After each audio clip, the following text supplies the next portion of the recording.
And we are live. What's going on, my brother from another mother? What's going on, man? Retro Leo in the house. Hold on, let me make sure we're all good to go here on the Chizat. Let's check on the family. We got 9 people watching already. That's awesome. Let me go to make sure I'm on comments here. All right, John Young in the house. How you doing, buddy? Welcome to this Sunday afternoon stream. We'll give it that. Yeah, kind of. Oh man, everybody's popping up. Look at these guys.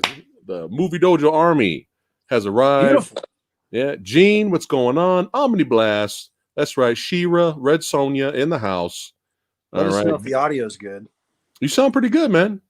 Gilbert, what's cracking? John Martinez in the house. 11 people watching now. Your audio sounds good. You just look a little glitchy on my end. But do I? Well, you sound glitchy, so we'll just have to deal with it. That's what happens when we're going live, right? Yes, sir. Have you ever seen that? If you ever hear me say we're live, buddy, have you ever seen the flub from Psycho Sid? He wasn't Psycho Sid yet, but he was on WWE. Totally botches his promo, and he thinks they're not live. Yeah, and he goes, "All right, start. Oh, yeah, do it again." And then they're live. So JR's like, "Hey, we're live, buddy." Yeah, it's hilarious. It's so bad. So if you ever hear me say, "Hey, we're live, buddy," it's JR basically. 14 people. Beautiful. That's what I'm talking about. 14 people. Thanks a lot, guys, for hanging out with us today on a Sunday. I hope you guys had a wonderful holiday, wonderful Christmas laid back kickback. That's right. And if any of you guys are wondering, I'm not gonna answer any Wonder Woman comments, okay? Because the Wonder Woman review will be uploaded tomorrow. All right. You guys can let me know what you guys thought of Wonder Woman in the comments, but I'm not gonna be answering stuff. I'm gonna wait till you guys. I will wait till I'm gonna upload it tomorrow. So yes. All right. Yeah, I think that's what it is. Lewis R says we're live, pal. It's either we're live, pal, or we're live, buddy. I got to go back and check it again. But yeah, it was hilarious. I can hear JR saying either one. Yeah, Lewis R says, buddy. What it do? He says we both sound good. We're live, guy. Yeah. I'm not your buddy, pal. I'm not your buddy, guy. South Park, goddamn. So we are here, guys, in case you haven't noticed, in case you didn't watch the intro, in case you didn't watch the promo videos on the other social networking sites, or if you don't see the background right here and over here, we're talking Sidekicks and Beverly Hills Ninja. 2 movies I loved. I'm just going to say right now, I'm just going to shout it out to the winds. I am not ashamed to say standing on top of a metaphorical mountain, sir. Yes. That I enjoyed both of these films. Yes. What about you? Cheers to the chat for hanging out. All right. Jonathan, what's going on? All right. I'm jumping the freaking gun. I want to know what you think. All right, we're gonna jump into it. Balin says, Retro Leo, here comes the ruckus. That's right. That's all. I'll bring it. Omega 32. Let's obviously start with a film. We'll start with one. We'll start with the one that I'll take the. I'll go first. Darn it. Go for it. It's your channel, and I'm just taking the lead here. Joking. But let's start with Beverly Hills Ninja. What say you? Oh, we're going straight to Beverly Hills. All right. Let's do it. Let's go with Beverly Hills Ninja. All right. The late great Chris Farley, by the way. Yes. One nimble big man, I got to say as well. Yeah. Kind of remind me a little bit of John Belushi there. Mm-hmm. That's right.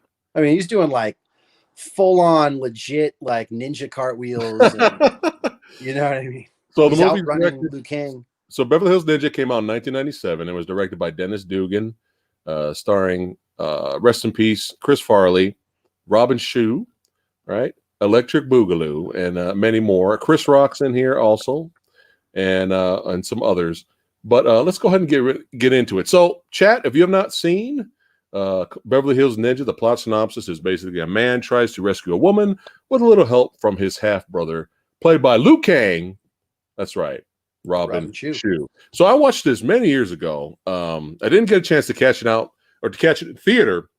Saw it when it became available on DVD, and me and my homie Phat Ninja, we sat down and watched it, busted up laughing, just cracking up. Now here's the thing. If you guys are not into slapstick physical comedy, right? Probably not going to like this movie that much. If you don't like classic in their prime Three Stooges, I'm not talking about later Three Stooges. I'm talking about the early days, classic, the best episodes of Three Stooges. If that's not your type of comedy, if you don't really like Naked Gun movies or airplane movies, probably not going to like this type of comedy because Chris Farley, he's hilarious. His face expressions, the way he acts, the things that he does is hilarious. But he's mostly known for doing a lot of physical comedy because, like you said earlier, he's a very agile big man. Right. So if that's not your thing, then you're probably going to pass on it. All right. But me and Retro Leo, we have an open mind. We actually like different types of comedy. There's different genres of comedy. We're kind of fans of all of it. We like dry comedy. We like slapstick. We like it all, right? As long as it's well done. And Beverly Hills Ninja was well done. It's fun. It's a fun movie. Yeah. Now, if you're offended by this movie, then you just don't have a sense of humor. Okay?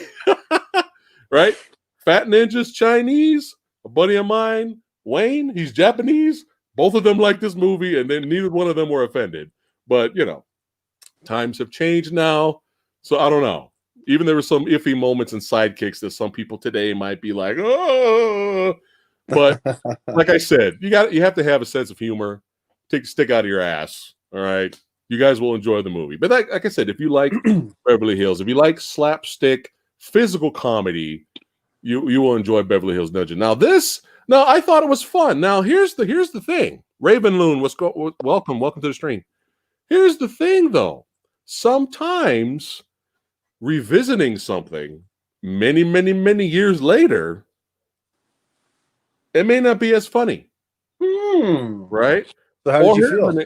Here's an example. So this is an interesting episode. We got good picks here because sometimes a comedy, you may watch it later and be like, ugh, right? Right. Here's a good example. That's right. Chuck Norris rules. That's right, Gene. He does. Here's a good example. The Cable Guy with Jim Carrey, right? I saw that in theater. I hated it. Did you really? I hated it, right? Wow. Then 10 years later, like 10 years later or whatever, I watched it. I was just like bored. And I sat down and watched it on Amazon Prime or whatever. I don't know how I watched it later. Could not stop laughing. Right. Did not know what problem I had the first time I watched it. Well, no, not to get off topic, but I know why. It was a very weird, dark humor that was right after Ace Ventura, The Mask, Dumb and Dumber, and then it was like Cable Guy. And it was like this movie where it's like, it's funny, but like you're like, is it funny? Like it's weird. It's like this weird dark humor that is almost borderline. I wasn't expecting that. Right. I think that's what it was. And I think over time there's more, just like, like me, there's more fans of Cable Guy now. Yeah, I love the Cable Guy. Personally. Yeah, I could not stop laughing. I was like, what the fuck was my problem? The medieval times scene is still, yes, it's the stupidest line ever, but he's just like going down, down, down. Redneck going down. It's so stupid, but so funny. Okay, we're getting off topic. And then fighting Matthew Broderick, but he's like singing the Star Trek theme music. I mean, not the theme, but one of the songs from the episode where they fought with Kirk and Spock fought.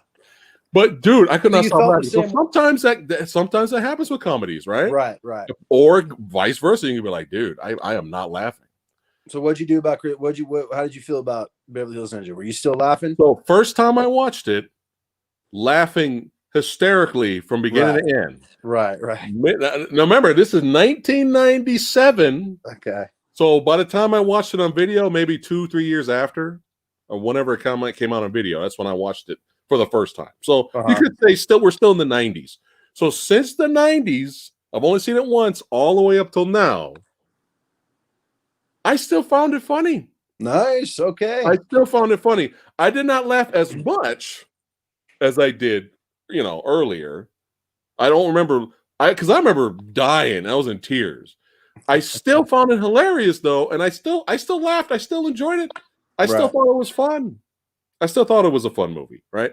So we have Chris Farley. He's known as the what is it? The Great White Ninja. And it was Yeah, told. Yeah, go ahead. he's been strewn into the ocean apparently Yeah. by someone, and he's in the ocean in a basket, and he's been rescued now on a foreign land and an ancient white baby in an Asian land, basically. Right. And so he is now going to be known as the Great White Ninja. He's going to be raised as such. I don't know why I'm talking in an English accent. He's going to be raised as such, as the Great White Ninja. Yeah. And basically, it's just funny because he come to find out he ends up being, kind of like a clumsy, like overweight, like kid, basically. And he just kind of grows up, and you see him growing up. And he wants so desperately to be, just one of the guys, just one of them wants to be respected as this ninja compadres. You know what I'm saying? And he's looked after by the head of the head monk or whatever, whatever the head of the ninja clan. Yeah. And the head monk. And he basically, he's looking after him, but he won't let him go on the missions, and he won't let him do this. And then comes a time where they're going to be knighted, if you will, knighted as ninjas. Get the medallion. Yeah. And they're going to get the medallion, and he does not get one. No. And he's a little bummed out. Yeah. I like the scene where before we get to that, the master sits down with Robin Shou, and he's like asking him, he's like, tell me, what do you think of your brother? And he goes, he has a good heart. He's a great guy, all this stuff. And then he's like, tell me what you really think of your brother. He's a fat idiot. He's clumsy. He's a disgrace to the Ninja Clan name. That made me laugh. So why does he end up in America again? Why does he go to America? Because of Hot Chick. Right. Because of Hot Chick. Comes to the dojo and says, because the ninjas are off to a mission, comes to the dojo, says, you got to come off, I need your help, whatever. I forgot why. So her fiance might be up to something. Right. So he goes, I'll help you. I'm the Great White Ninja. Let me show you. And then, of course, that's where that slapstick comedy comes into play. Starts doing a bunch of shit with weapons and hits himself and breaks. He actually, the 3-section staff there, he was good, right? He was moving it pretty legit. Of course, it's a comedy, so he fucks up the dojo doing it. But I was looking at the technique. I was like, he was actually pretty good there. He was trained a bit. Yeah. And so anyway, he ends up going to America, and she thinks he's this great white ninja and this and that. And he goes on this mission in America to catch her bad guy husband from doing bad things, And Robin Shou, of course, is sent along for the ride reluctantly in hiding. So Chris Farley does not know that Mr. Robin Shou is there with him. Yeah. And like you said, reluctantly. Yeah. And he's like, please, anything but that. Don't send me, please. Right. But we get a lot of funny shenanigans with Robin Shou kind of helping him out. Haru. That's right. Helping him out. But like guy. I like how he's Robin Shou is like hiding in the closet. Right. And then he opens up the closet and throws all the swords in there. He shuts the door. You hear in the background a little like, oh. Like this, but just the physical comedy, like when the hot chick shows up in the dojo and she's like, are you really a ninja? And he's like, I'll prove it to you. I'll disappear or whatever. And he says, count to 10. And he's running everywhere in the dojo, like this horrible disguise, like the horrible hiding places. And then at the end, he's like, fuck it. He just jumps through the wall. Like, stuff like that. It's hilarious. But yeah, go ahead. Yeah, it's definitely funny if you like watching people get hurt and fall down and hit themselves with things, which is pretty much, I would say, the epitome of this, the comedic parts of this film. You know what I mean? Or watching Robin Shou get her. Yes. Hold on. So Ballin says, what's going on, Gary D? Welcome. Gary D. Christian Bale, when asked what his favorite movie was, named Beverly Hills Ninja, saying he watches it all the way through every time it's on television. Wow. Oh man, Wow. That is amazing. that's pretty cool. That's pretty It's awesome. funny. Yeah, It's just really is. It's not 14% bad. no, that is It's not a master. ridiculous. It's not a No, masterpiece. It's not no, 65% or higher, in my opinion. It's no, not fresh, no. but I would put Airplane like way ahead of this in terms of hilariosity. okay. There are a lot better slapstick comedies out there. Oh yeah. However, this is an enjoyable watch. There's actually legitimate funny moments in there, and And you can watch it and have a good time. It's a good and laugh. the fight scenes, there's a pretty badass fight scene When it near the finally end of the picks up at film the end, yeah, between him and Robin Shue and all these thugs or whatever. It's pretty entertaining. I mean, it's yeah. entertaining watching So Liu Kang kick some ass and Chris Farley hold his own in these scenes. I think my favorite disguise in the movie is when he goes up to the girl. He's all like, "I Haru am disguised as a pimp to save you." Oh my Ridiculous. god! As a pimp to save you. Do you think Chris Rock's character was kind of just thrown in there, or did you like? It's funny actually. Chris Rock's character was a perfect. I think was a perfect addition. Actually, I completely forgot about Chris Rock's character until you said that. Yeah, he did a great job with it. It was just funny. It was like he was like just going along for the. Kind of expected him to be in the movie more, but he worked well with Farley. Yeah. I like when he puts on the blindfold, and he sits in the back seat. He's like, I will lead the way. Just follow my instructions. And Chris Rock's driving in the front. Yeah. And it's like, turn left. He's like, I'm turning left. He's like, no. And then they end up in a car wash. And then you led us astray. Yeah. Sea monsters. Yeah, they go in the car wash. He's like, "You led us astray." Oh my god, dude! I was dying. Those big wipey things. Oh my god, dude! I was dying. It was just 14%. No, ridiculous. No. The comedy was on point for what it was. Yeah, for what it was. It was good. I enjoyed the bootleg Benihana restaurant scene where he's just like, yes, he was fighting. Oh my god, that's got to be my favorite part of the film. It's got to be my favorite part. Again, 14%. It's just as we talk about all these things, I'm just like, no. Yeah. And then there's a badass little shootout fight scene after that. And from beginning to end, too, as a film, it's a cohesive film from beginning to end with the climax, right, and an arc. Yeah, and it all comes full circle, and a nice little funny ending to round it all out.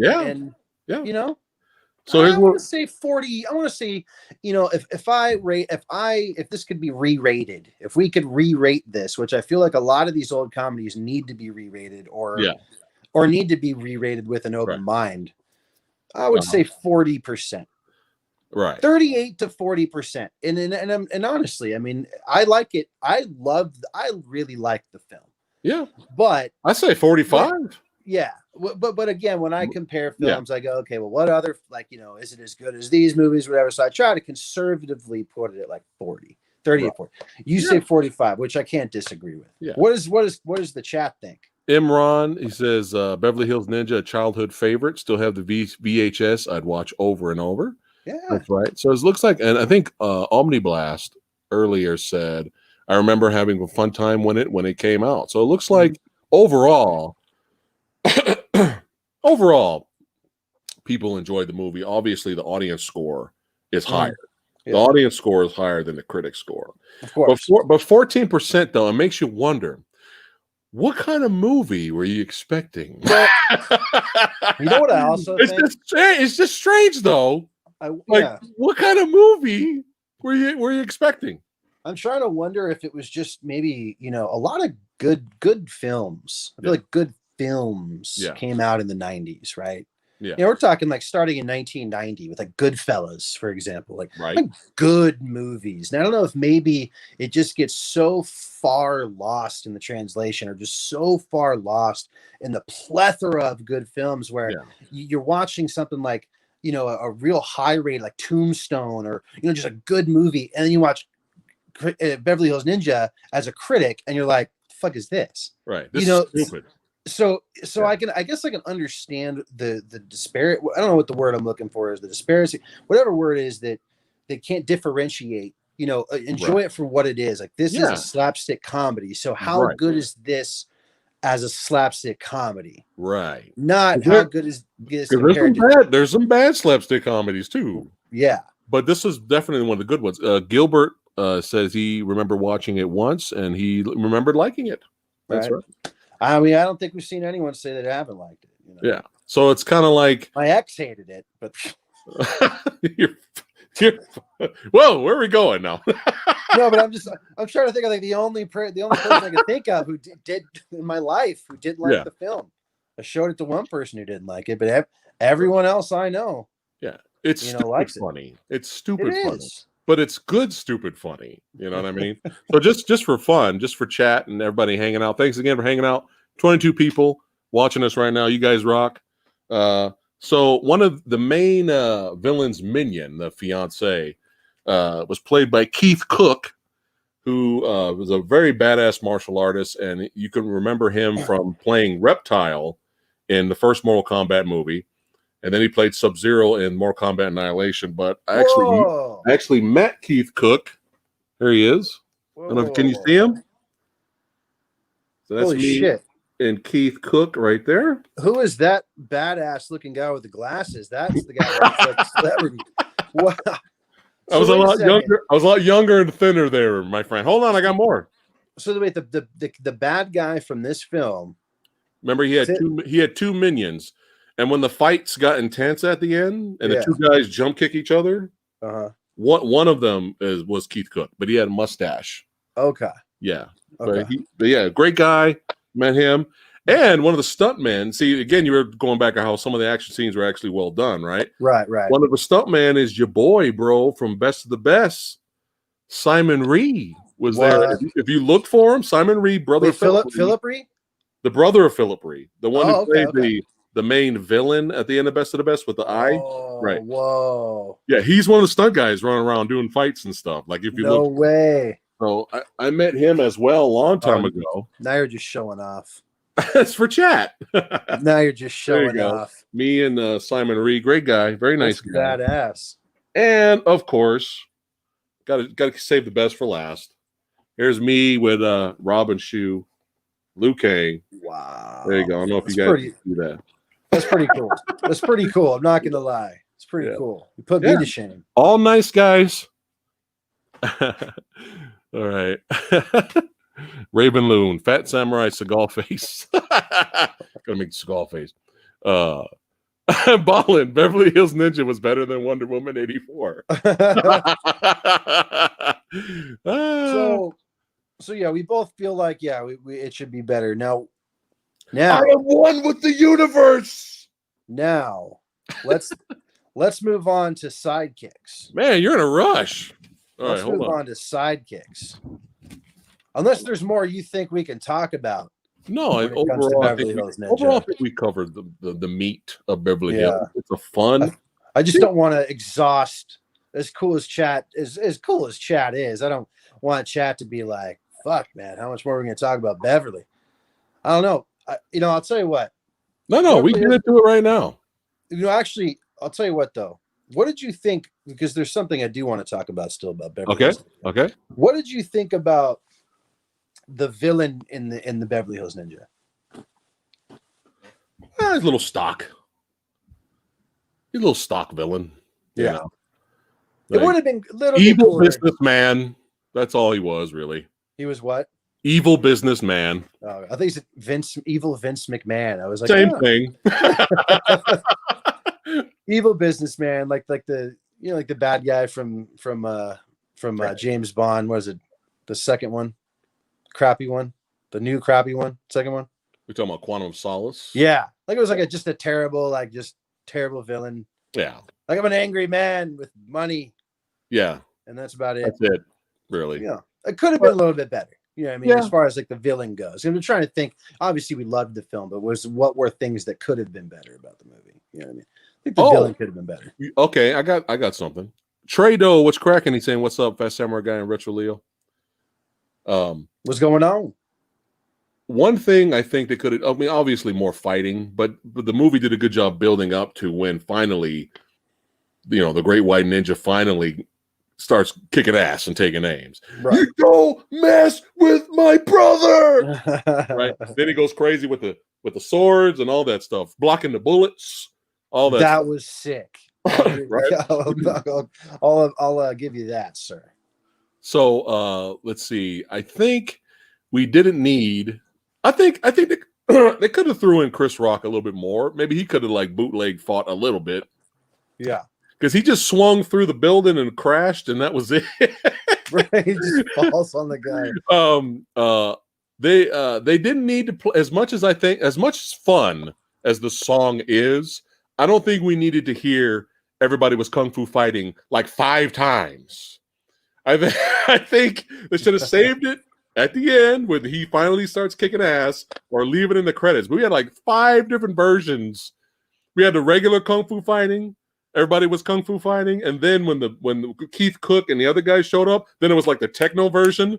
Everybody was kung fu fighting, and then at the end credits, we had like a remix of everybody was kung fu fighting. It's like, okay, it was like we didn't need. Just use it once. It's fine. It would have served its purpose. I know we're not supposed to talk about things we don't like about the film, but I just can't because I'm already thinking of something I loved about the film. Remember when he's walking through the metal detector at the airport? Yeah. he walks through because he's like never been like in America before. He like walks through and just goes, like it starts going off. He goes, da, da, da, and starts hitting it, right? And then the guy's just like, empty your pockets, sir. And so he just starts bringing out like some ninja stars, and then like a couple size, 2 full-length swords. Yeah, he clanks them together. He's like, oh my god, dude, there are some funny parts of that. I liked all the astral plane stuff when he would like send his spirit to the astral plane to meet up with the master to get advice, and he's always just fucking up and just flying out of frame and stuff. That was fun. Let's see, what else are we missing? Are we missing anything else? The girl was hot. I mean, are we allowed to say that these days? She was very fine in this movie. I think that was the point. It was the point of her role. It's not like that particular role in the film was like, for her to do much. It was just like literally like since the beginning of the film, it was like shortest skirt possible, lowest top possible. I mean, literally, it was pretty in your face. Like the sexuality, they were like trying to beat you over the head with her character. So hey, why not? Let's appreciate it for what it was. But I like at some point, even the master's like hitting him over the head, like you're being an idiot, just blindly following her because she's hot. Right. You need to start questioning things because it's possible she set you up. Exactly. So at least the movie gives you that. And then he questions her too. Haru, no longer dressed as a pimp. He questions her. He's like, I don't know. You lied to me. You know what I mean? So at least it has that. I traveled here disguised as a pimp to help you. Because he'd never heard the word pimp before. So that's why it's so funny, because he just heard it. It's like, I'm here as a pimp to rescue you. I like when he just showed up in the strip joint and he's all like trying to be calm and professional. And, he's like, I'm one with the universe. I'm one with the universe. And then once that girl starts twerking and shit, he's just like, I am no longer with the universe. He starts dancing. Oh man, it's just good laughs. I feel like you could put that on in a film in a room full of 10 people. Yeah, 14%. Everyone would be cracking up. Yeah, 14% is ridiculously low. Yeah, 40% is good. That's insultingly low, and I don't even know. Yeah, especially to the late great Chris Farley. Come on, guys. Yeah. All right. Now, very interesting though. I don't know if you guys are aware of this. The titular character of both films that we're talking about are deceased. Yes, unfortunately. Yeah. Chris Farley died, and Jonathan Brandis took his life back in 2001. So, very interesting, actually. Yeah, looking at those pictures. Another young talent. Chris Farley died young, but in a way, he did. Kind of took his life in a different way. Jonathan really had a lot of potential. He really had a lot of potential to, become when get older and become an adult star. But as a child star, he was good. He was good. Even though Neverending Story, the second movie wasn't as good as the first, obviously, he was all in. Yeah, and he was popular, which I never watched, but apparently Sequest. Yeah, I never watched that either. I never watched it, but George that's Scheider, where he right? that's where he got all his fame and his teen heartthrob status and his Zach Morris level of Yeah. status in the teen minds during that time period. And Yeah. and then, like you said, then he was in Neverending Story 2, which, like you said, wasn't as good, but was good. It was an entertain.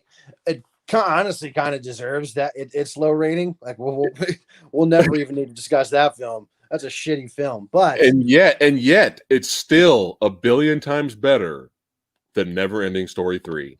oh god, Have you God. seen the third one? Oh, Holy fuck! I can't. Dude, it's puke.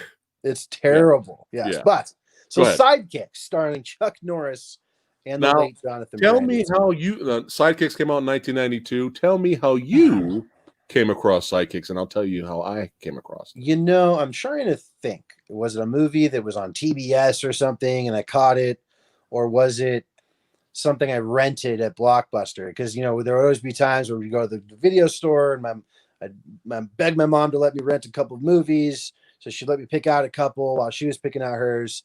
And I feel like that would be one I would have picked out. That's Right. kind of how I came across different movies. That's how I randomly saw Trading Places. Right. You know what I mean? Like just random films. It probably made more sense that you did rent it on video because I'm older than you. Mm-hmm. So I saw this in theater when it came out. Okay. So that probably by the time you got to it, it was probably on video. Yeah. And so, I think I might have rented it because I saw the karate on the front, and thanks a lot, Scat Man. Thanks, man. I remember taking martial arts around that age. I was a youngster taking Tang Sudo karate. Mark Flores in the house. Welcome. What's going on, guys? All right. So Scatman. So Scatman, the movie. So Sidekicks, directed by Aaron Norris, brother of Chuck, starring Beau Bridges, Jonathan Brandis, Mako, one of my favorites, Julia Nixon, also known as the one and only love interest to Rambo, First Blood Part 2, Electric Boogaloo. And of course, we have Garrett Graham, Bud the Chud is in this, and Richard Mole. A lot of pleasant side characters we have here. But of course, your favorite, Danica. Oh yes, that's my childhood high school crush, right? Childhood crush. The Wonder Years, Winnie. Back in the day when I was a youngin'. Yeah. Back in the day. All right. So those of you who have never seen Sidekicks, it is about a bully teen. It's about a bully teen who fantasizes about being Chuck Norris' sidekick, and he trains in martial arts to fulfill his dreams. Very simplistic story. Now, before we get into our likes and dislikes of Sidekicks, let's see. Do you think the movie would have worked better if Jonathan Brandis' character was younger?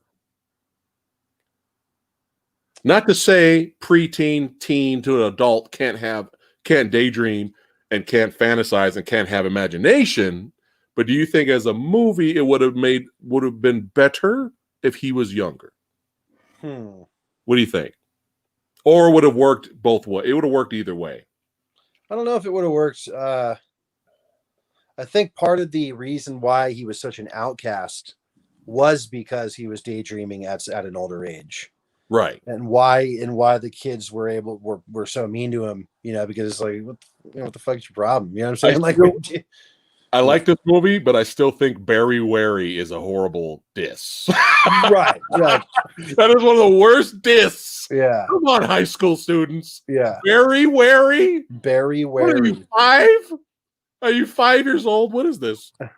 Could have came up with a better diss, but go ahead. So in case you haven't seen the movie, guys, watch it. In case you haven't seen the movie, I know the synopsis. I don't know if it really covers it, but basically, he has these daydreams where all of a sudden he's just a very elaborate That's what the movie's so. The movie's just good fun, you know.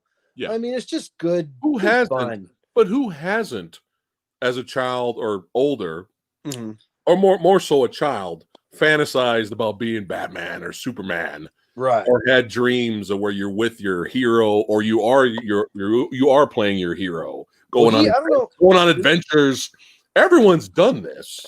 Did they say he has a condition, or I don't remember because I know he has asthma, but I don't Yeah. remember. Did they say he That's has a the biggest condition? inhaler I've ever seen in my life. Right.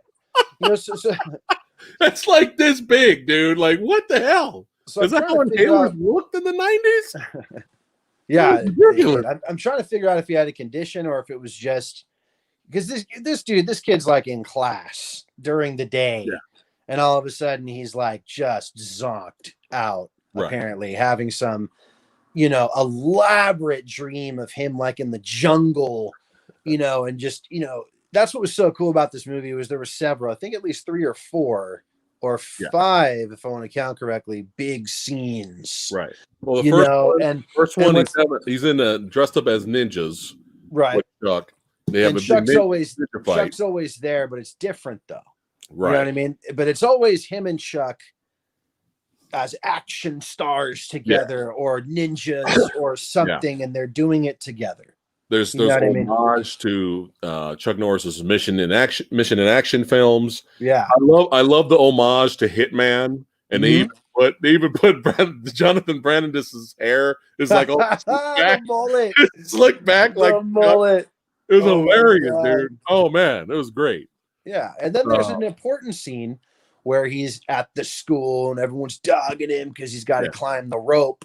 Yeah, into the top, and he can't do it. Right. And he sees Chuck Norris. He sees Chuck Norris on the rope next to him. Yeah. And he helps he shows him wrap your leg around the rope and this and that, and it helps take the weight off this and that, and helps climb. And so he climbs to the top.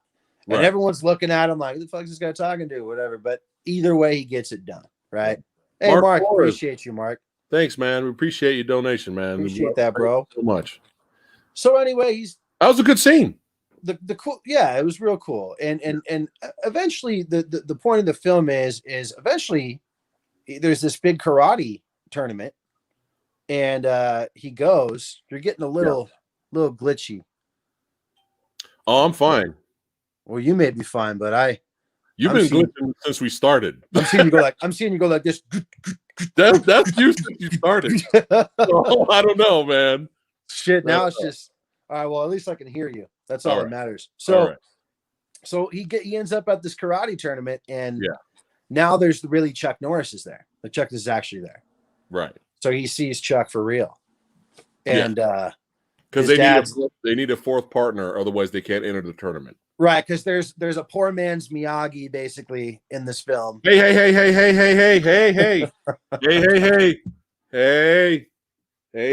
not saying. Hey. Nice. Mako, do not bash the name. Awesome. Mako is the man. Nice. Give me a second. I check my maybe script-wise. The script-wise, well, I liked it. It was poor man's Miyagi, and not that he was bad. Not that he was bad at it. Yeah. But it was kind of like, it was, Karate Kid, Miyagi teaching Daniel-san. It was kind of the same thing. You know what I mean? And him teaching. Could this movie be one of the better Karate Kid clones? Yeah, I want to say that. Yeah. Almost like a Karate Kid clone or a Karate Kid, not a parody, but almost a I would say that kind of similar. I mean, there were a lot of them. A lot of them did come out. Absolutely. I just watched a really bad Italian ripoff called Karate Warrior, and it was terrible. So fans of Karate Kid, stay away from the Italian ripoff called Karate Warrior. It sucked. It was very disappointing. So it was cool though that they ended up, he ends up getting to fulfill his dreams, and he gets to fight alongside Chuck for real. And Chuck's like, yeah, Chuck, fuck it, why not? He's like in the audience, and he's just, I guess his dad goes and talks to him and convinces him. And so he comes down, and Brandis is just sitting there, and all of a sudden Chuck just comes and sits like right next to him. And he looks up at him, and he goes, and sees him and just starts freaking out. Chuck's just like, "Hi, I'm Chuck Norris." Exactly. And then he's like, "So let's go win this thing, eh? Yeah. Let's go fight together." It's kind of cool, you know. Because I liked it because, you know, I feel like when I was that age, I was kind of an outcast. You know, I went to a lot of different schools, didn't have like a lot of good footing, a lot of foundation anywhere. So I kind of like feel like I kind of identified with him in certain ways. And you know, I feel like, you know, that movie was just cool, just like being able to, you know, see him fight alongside his hero. And it was just like it was just cool. I don't know, man. It was just like you're almost vicariously living through this character. You know what I mean? Right. If you kind of had similarities with him. So I that's why I liked the movie so much. You know what I mean? It was like being able to fight alongside your hero or do anything alongside your hero seems very you know, out of the bounds of reality, but that's what films are for. All right. So we have Severio says, "What's up, guys? Is Sidekicks better than Chuck Norris's other film, Top Dog?" You know what? I actually saw Top Dog in theater. I took my mother to go see that just to get her out of the house. I don't remember it. I'd have to watch Top Dog, excuse me, to answer that question. Most likely, probably yes. I'm sure Sidekicks is better than Top Dog. Trado says Sidekicks and Three Ninjas is top Karate Kid clone type of films. Yes, he does recognize it, right? Absolutely. All right. So before we go back to what we really liked about the movie, I got to bring up some negatives. All right. Now, if you're not a fan of Chuck Norris, right? That's perfectly fine. If you like Van Damme or other people better and you're not a fan of Chuck, that's fine, right? If you're not a fan of Chuck, and if you're watching this movie as an adult like my age, watching it right now, you're probably going to fucking hate this movie. If you're not really into martial arts films in general, you're probably going to be like, this is the worst fucking piece of shit I've ever seen in my life. Okay? Right? So we got to be honest here. We got to be honest, right? But luckily for me, I was a fan of martial arts movies when I saw this. Luckily for me, I was at the right age when I saw the movie. I enjoyed it in theater. And everybody else in the theater, I remember everybody else was busting up, dying, laughing, and everybody else was having a good time. However, as a child and as an adult, not a big fan of Joe Piscopo. Not a big fan. I think every movie he's in, he's trying too hard to be funny. Are you talking about the bad guy? Yeah, Joe Piscopo. Trying way too hard. Yeah. And he's like a live action cartoon character, cartoon villain in this. Maybe they were going for that. I don't know. But even the bikers that were end up, trying to trash the restaurant, and Mako kind of fucks them up. Even they were like cartoon characters. Again, that could be on purpose. Right. But everything I've seen Joe Piscopo in, he acts the same way. Like he's just really trying too hard. And one of my favorite B movies, Dead Heat with Treat Williams, very fun action horror movie. He, in my opinion, was the worst part of that movie. So, okay, so let's get to Joe Piscopo. So when we get to the Hitman sequence, all right, I loved everything about the Hitman sequence, but Joe Piscopo in that, I know he's supposed to be over-top villain, but that's okay for the dream, right? The problem is he acted the same way in real life that he did in the characters in the dream, right? Right. So, but in the dream, I'll never forget this scene because I remember being young and being in the theater, and I remember being so embarrassed that I remember feeling bad. I brought my dad to see this. And that was the part of the movie where for no reason, because I'm like, oh shit, they're coming in like Hitman. This is awesome, right? I remember for no reason, he starts conducting. He starts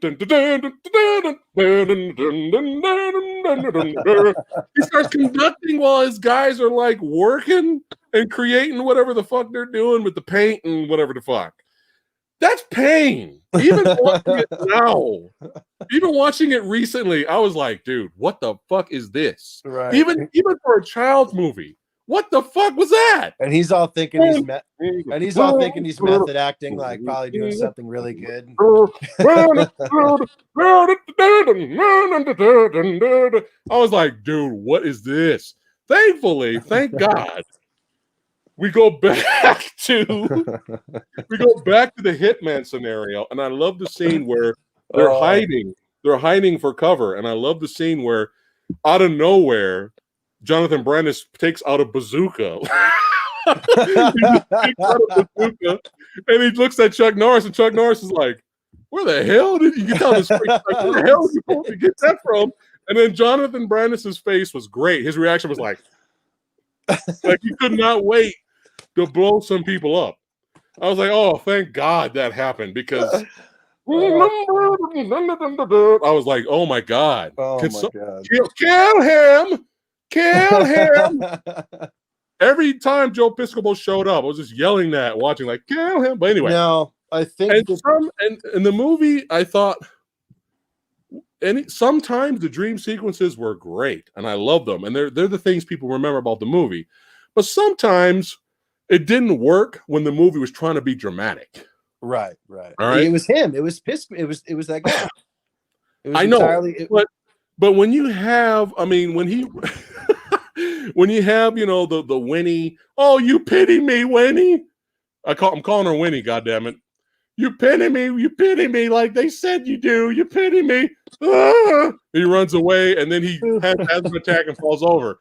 We go from that to him, but the actor plays Bull on Night Court. I forget his name, but he's in the movie. He's gym teacher, and he shows up as the German Nazi. That's right, guy, and he's like tightening, like got him in a torture rack thing, and the chains. That's cool, right?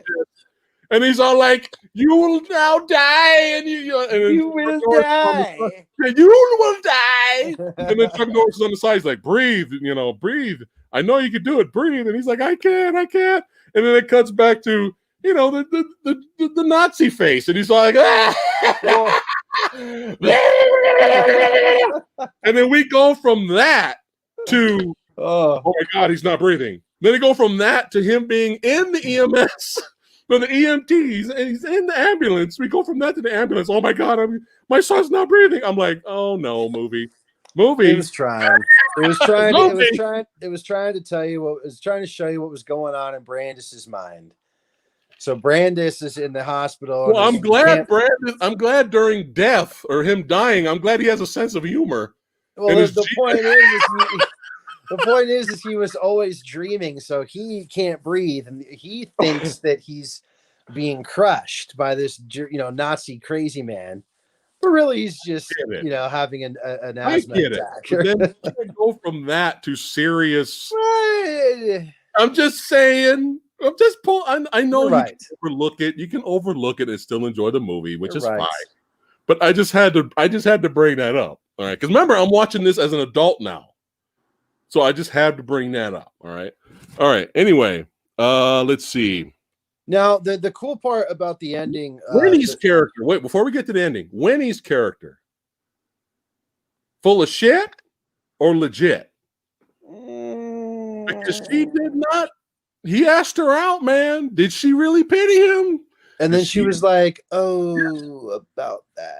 Like, yeah, you know what I mean? I really want to just be your friend. Like, I really like you. Like, no. Like, I really like I care about you, but like, not like that. Like, it was like, whoa. Yeah. And then when he stood up for himself and fought the the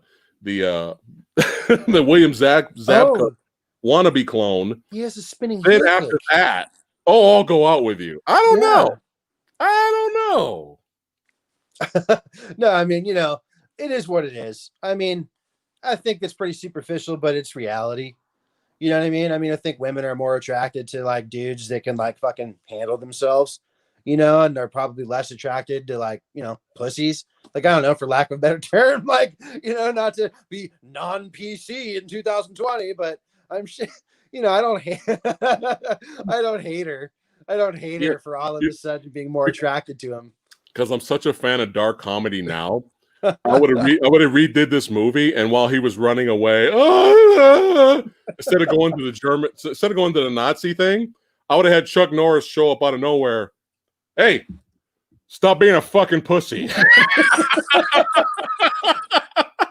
Okay, Chuck. All right, Chuck. Oh man. Anyway, we're having fun here, guys. Everybody's laughing in the comments. We're having a good time. All right. So let's get to the tournament now. Let's get to the tournament. Well, now. so because we were talking about how things you don't like and things I don't like. Right. Was there anything you didn't like? Or well, I think my only gripes were the tournament, even though I liked part of the tournament. I liked the different things they were doing. You know, we had form, the events and the form events and the breaking. I would have liked to have seen a final battle with Brandis. You know, and they kind of set it up. They straight up Cobra Kai wannabe Karate Kidded. Yeah, he gives them the invitation. I'll see you at the competition. Right. So they kind of set it up. So I was gonna mention that, and it was kind of just breaking. And it was, but what was weird though was they already did breaking with Mako's character. Right. So we already had our breaking, and Mako won for the team. Mm-hmm. You know, his daughter, Mako's daughter, the teacher, she lost. She actually lost the forms. So they needed a win. And then for some reason, bootleg Cobra Kai at the end said, we're going to choose breaking as our thing. That was cool when, Mako set it on fire.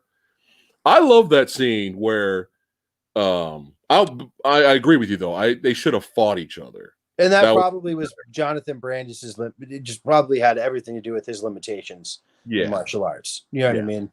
Or they run out of time. I mean, who knows, right? But I don't think there was any. I don't recall there being any scene in the film where Brandis brandished martial arts to an extent beyond the fight scene in the gym. There's a faraway shot during training where Mako is like, I don't know if he's like dealing cards or whatever. He's got all these 90s jeans moms standing around him. And he's like, hey, if you win here, you get a free lunch at Frying Dragon restaurant. But if you look at the background, Brandis' stunt double is doing all these like jumping kicks and shit. Right. Obviously, it kind of made you think like they were going to fight. So who knows why? Who knows why they didn't fight, right? Yeah. But I do like the scene at least where Mako slaps him upside the head and be like, yo, you need to fucking focus. You need to focus. Yeah. Forget about the stupid boy. Focus. I like that. I like that, right? And but it would have been better if they did fight. It was kind of strange. However, we have the tournament is definitely the best part of the film because you have legitimate martial artists displaying their forms and weapons techniques. Like it's nunchucks. Yeah, we're gonna get to that. And then it's like I was gonna say that. let's be on. First of all, even though Brandis was limited, and then we cut to his stunt double. First of all, he actually was legit doing pretty well there before they cut him out.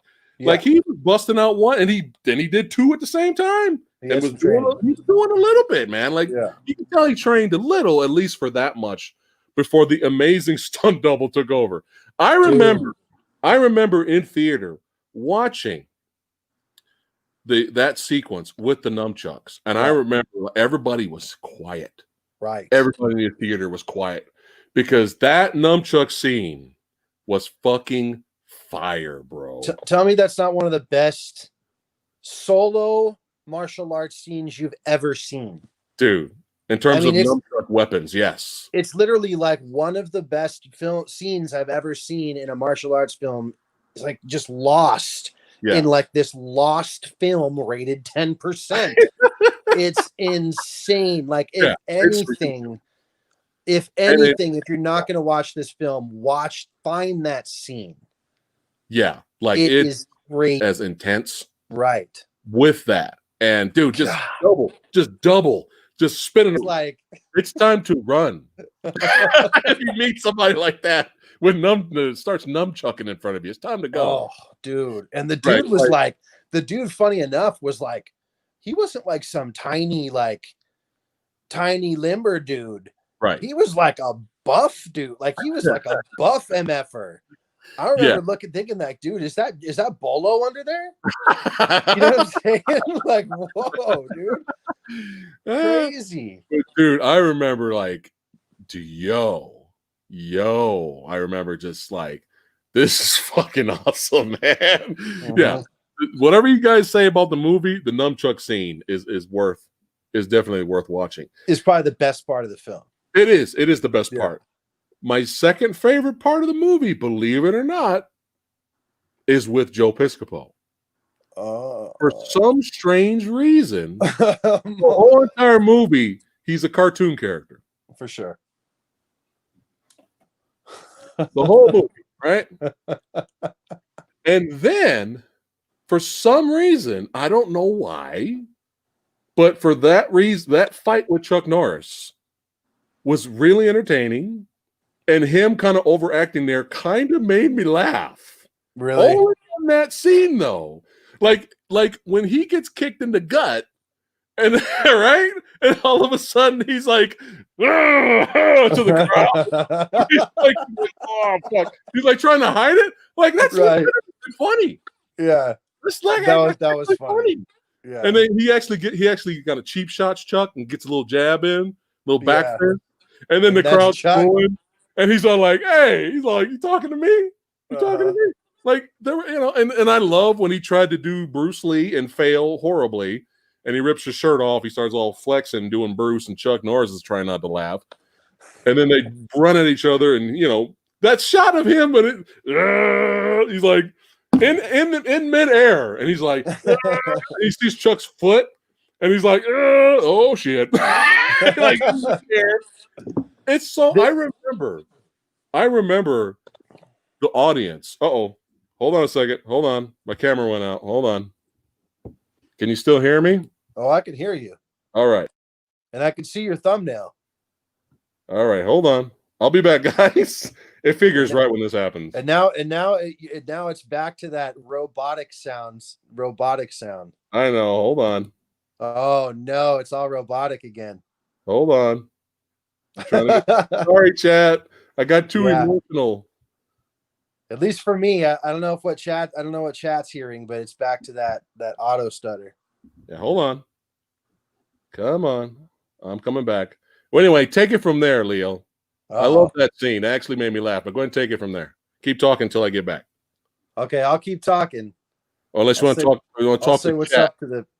Talk with chat.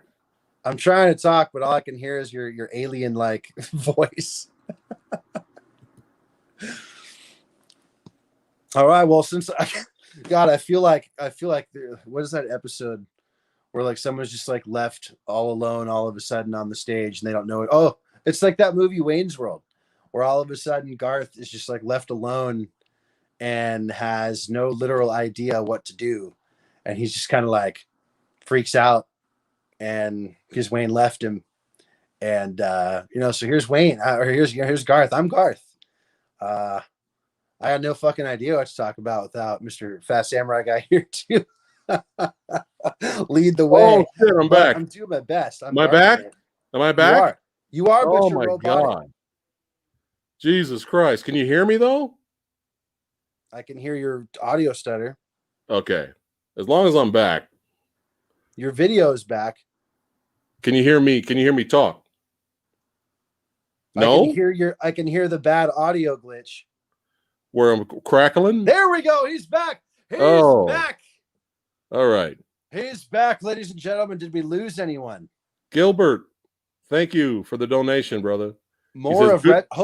Gilbert says, hopefully we see more of Retro Leo. Just thought I should throw that out there. Yeah. Yeah. No, thanks again, Gilbert. You, bro. I'm glad you enjoyed the show until I disappeared for a second. I was Garth Brooks in it, dude. Or not Garth Brooks, and I was Garthing it from Wayne's World. You left me. You left me, dude. And I was all alone, like deer in the headlights, didn't know what to do with myself, man. Like Garth, man. I was freaking out for a second, dude. Okay, so anyway. All right. You'll get it if you watch Wayne's World. Okay. So Jesus. All right. Next time I'm gonna switch the wires here because I'll accidentally do this and I kicked this off last time when me and Lady Fat Blood were streaming. I accidentally did that, and it's really sensitive right here. Sorry, guys. I'm back though. Do we still have the same amount of viewers, or did we lose any? No, got 21 people still here, man. Fuck yeah, I kept them, dude. They all wanted to see me have a nervous breakdown live. So they're like, I'm not going anywhere. I'm not going to see what the hell happens with this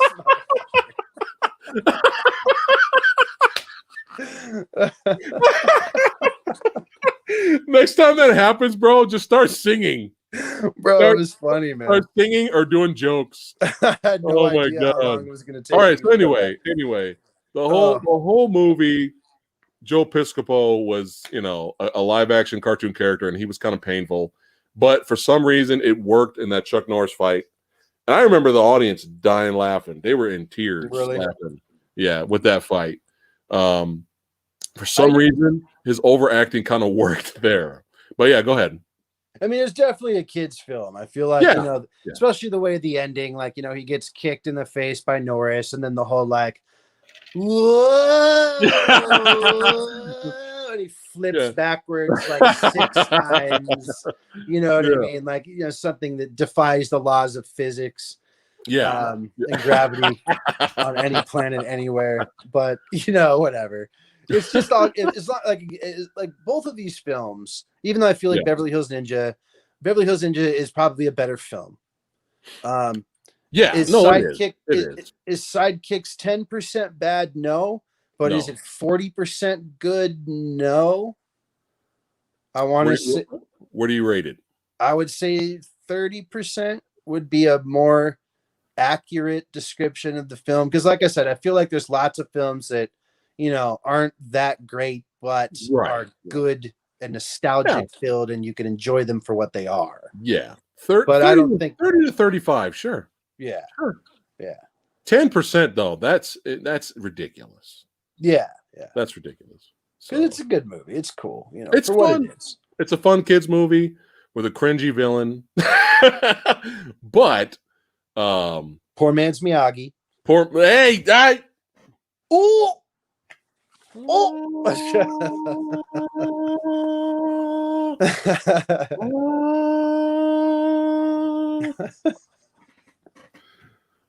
Oh man. But yeah, this was fun, man. You gotta go. Is that good enough? That's good enough for today. Hey, I say before we head out, we issue another challenge, sir. Oh my god. Well, I might, if you after you bounce, I might hang out a little bit longer and talk with chat. But before you go, my brother, what are you going to talk to chat about that I can't be involved in? If you want to hang out, we talk with chat. Yeah. What is this? I want to talk to chat at least for a few minutes before I got to go. Okay. Chat, thoughts on Beverly Hills Ninja and Sidekicks while you guys are here. But we'll go to your comments now. All right, I do want to issue a challenge though. Before you go, save it. Okay. So Trado says, are you guys stoked for Cobra Kai coming on January 1st now? Do you know that? They changed the date. Yes. It comes out earlier. So in 4 days, bro. So it's the whole season, so we can binge one? Yes. Okay. So remember, I issued you a challenge. I said whoever could finish Cobra Kai season 3 first. Remember? You did? I did. You must not, Rose. It's in your live. It's in one of our live rants. I think you're making stuff up here. No, I didn't. Someone confirm in comments who watched that live, who saw me institute that challenge.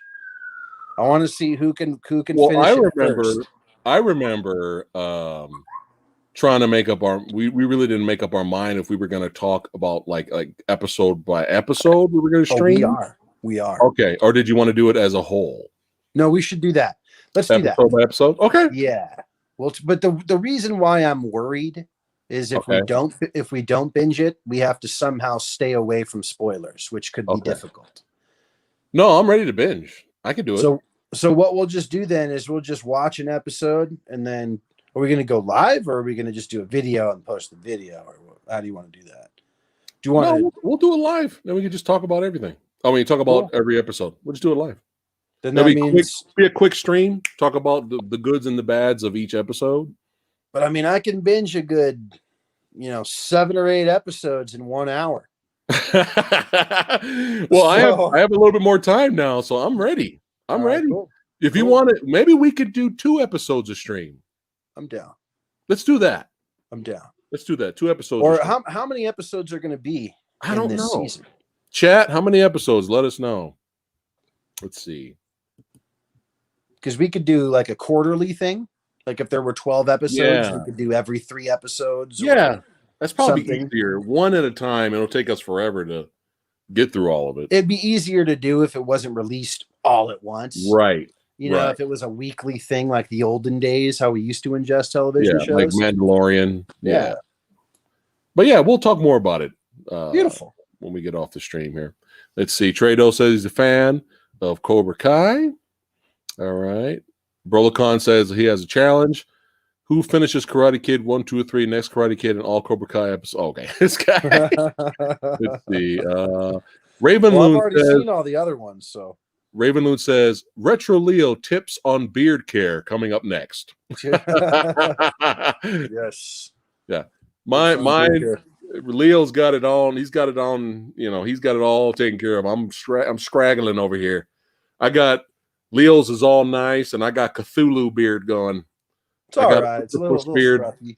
A little short. Much longer. I had it down to here at one point last February. It was a long. You just wash it. You gotta wash it like you wash your hair, guys. If you want to know how to take care of your old beard, you got to make sure you get the outline just perfect when you shave, and you gotta wash it and condition it like you wash and condition your hair, guys. Brolacon saying, please do Cobra Kai episodes on a Sunday, not the next day the episode is released. But they're all released at once. Yeah, they're all released at one time. If I'm not mistaken. Yeah, so every stream we could do maybe 3 or 4. I mean, we could definitely go through a quick boom, boom, boom, boom, likes and dislikes. That'd be easy. Yeah, that'd be pretty easy to do. Or whatever, or we binge the whole damn show in two days and then do a whole synopsis. Yeah, like we'll talk more about it. Sean Holmes, does anyone remember the Karate Kid cartoon?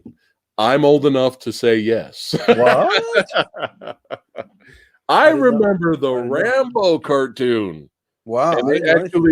And they actually used the actual soundtrack from the movies in the cartoon. Oh, it wasn't a great cartoon. It was really cheesy. So in Karate Kid, it was like, you're the best around. I'm surprised they didn't use that theme song, but you're the best. Just cheesy. Let's see. All right. Nothing ever gonna go keep me down. You're the best. Now I got the freaking song stuck in my head. That's it, man. The rest of the whole day, man. Alexa, play that song from Karate Kid. Nothing ever gonna keep you down. Oh, she doesn't understand. Damn it. No, don't. Then it'll be copyright. I know. This video has been blocked worldwide. I know, right? Jesus Christ. In countries on the grounds of Karate Kid soundtrack music. So Sean Holmes says, do you think Cobra Kai reflects the Karate Kid cartoon in a good way?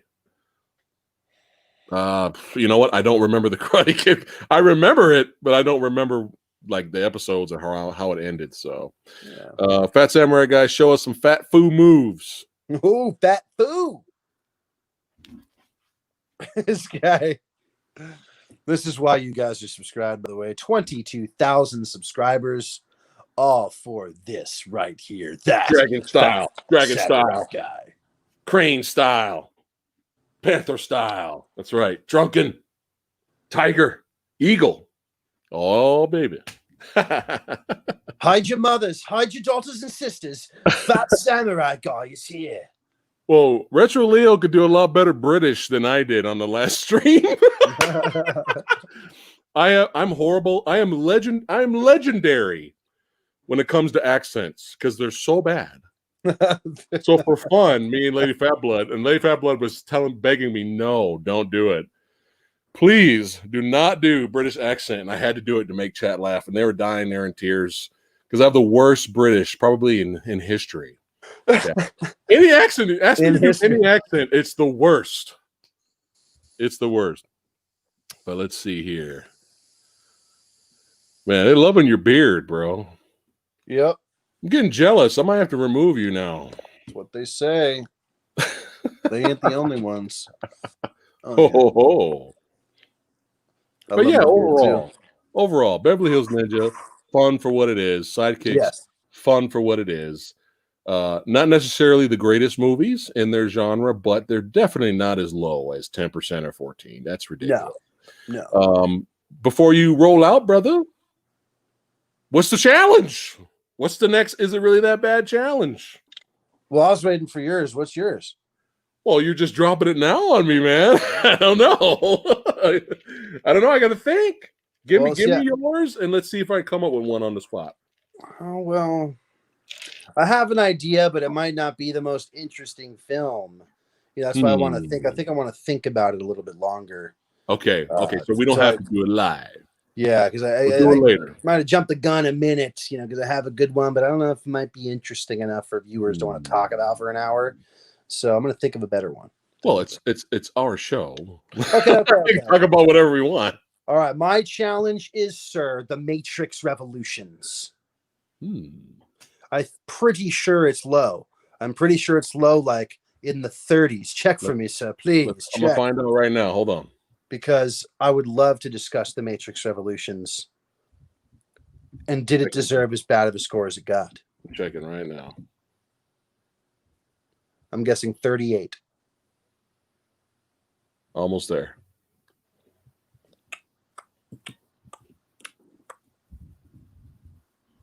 Nothing gonna keep you down. You're the best.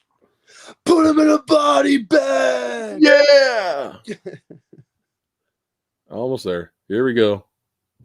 Sweep the leg. You are correct. Really? Hold on. I nailed that sucker. 35%. Yeah. But here's I'm actually surprised by this. The audience score is 60. Wow. I'm very surprised. I have a lot to say about that film. So that is my challenge to you, my friend, which means you have to watch it. That's fine. Again. Yeah. Oh, yay. I can't wait. But that means don't I gotta go back and watch the first two now? No. Do I have to at least watch the second one? Here's what you need to do. You need to watch you need to watch the last 15 minutes of the second film. Because it is a direct transition into the third film. Because we talked about this before. It was never supposed to be two films. That's why they were both released in the same year, in 2003, which has never been done before. No one, it's never been done. They don't release a sequel in the same year. You know what I mean? Okay. So the reason why it was released in the same year is because they had to split it into two films because it was just too long and they couldn't trim it down. It was going to be 4 hours long. They couldn't, so they had to split it into two films. So wow, we can't do Reloaded. It's actually 73% fresh. I know, which is too high. Really? In my opinion, Reloaded is rated way too high. Okay. And Revolutions is rated way too low. But people didn't like Revolutions as much because it didn't have as many of the Matrix scenes. Matrix fight scenes and cool scenes from the first film, So what's your saying before we don't want to ruin it for chat. We'll save this next time when we do the episode. So what you're saying is that you like and you could defend the ending to Matrix Revolutions. I can. Oh shit. Well, there you go, chat. The challenge has been made. It's gonna be exciting. It's gonna be exciting and entertaining. Yes. You can actually defend it. I can. So next time. So stay tuned, chat. Next time we will be doing the next challenge. And of course, I'll come up with something and I'll just do it in the same video, let people know. And then I'll hit you up, let you know what you're going to get. Make it good, my friend. Maybe I'll keep it sci-fi. We'll see. I'll keep it sci-fi. Wait a minute. Hold on. I have an idea. I might be able to find it right now. I'm pretty sure this movie's rated low. Hold on. Look, Spider-Man 3 sucked. I'm not going to change my mind on it. Man, So that's I'm your not defending that. challenge. I'm not. No. We'll keep it sci-fi. We'll keep it the same. Okay, we'll keep it the same genre. All right. I'm guessing. Here we go. You ready? We're gonna an keep it eight- the same. We're gonna keep it the same genre and the same type of challenge. So you challenged me to Matrix Revolutions. Is it really that bad? I am challenging you, Equilibrium. Is that the one with Matt Damon? No, Christian Bale. Oh, dude, I don't even think I've seen that. Yes, so this is perfect because this was the one where they were like it was badly labeled the Matrix Killer, which killed the movie was dead on arrival. Okay. The movie was dead on arrival. When it went to theater, it was dead on arrival. It bombed. And I remember the trailer for Equilibrium. I was like, what is this? Mm-hmm. I wasn't really familiar with Christian Bale. But I saw it later. I was like, dude, this is kind of fucking badass. And it bombed. Right? Oh, tank bad. Now, okay. here's the rating here. It is 41%. And that's not very low, but you think it deserves more. Yeah. You think it is a better film than Beverly Hills Ninja? Yes. Okay. Yeah. They introduced something interesting called gun kata, which is martial arts mixed with gunplay. It's something new, something nobody's seen before, and it's very interesting. So, has anyone done it again? No, not that I know of. Interesting. Using guns as like a martial arts style, no, not that I know of. The director tried to do a little bit of it in Ultraviolet, but that movie sucked. But check this out. 81% audience. Wow. Yeah. So there you go, guys. Kev John says Equilibrium is fantastic. Yeah, hopefully you like it. You may hate it. But hopefully just don't try to compare it to the Matrix movies, which was they tried to do with the marketing. Don't do that. Just watch it on its own. So Equilibrium, The Matrix Revolutions, and I'm not done. I have one more challenge for you, sir. Oh, come on. You can't bring another one. I have one more. All right. Looper with Hayden Christensen. What is it rated? Is that low? I want to think so. Let's find out. I'm going to look right now. I want to think so. I was always curious about Looper. Hold on. That's 2 challenges. Wait. Looper, right? No, not Looper. Looper. Jumper. Excuse me. I was like, wait a minute. Excuse me, chat. Not the Bruce Willis film Looper, 93% on Rotten Tomatoes. Jumper. All right, let's check it right now. Jumper. Oh, God. What's it rated? Dude, 15%. Oh, what? Yikes. Okay. Yikes. Okay. Look, if I'm not mistaken, Bruce Willis is in this film.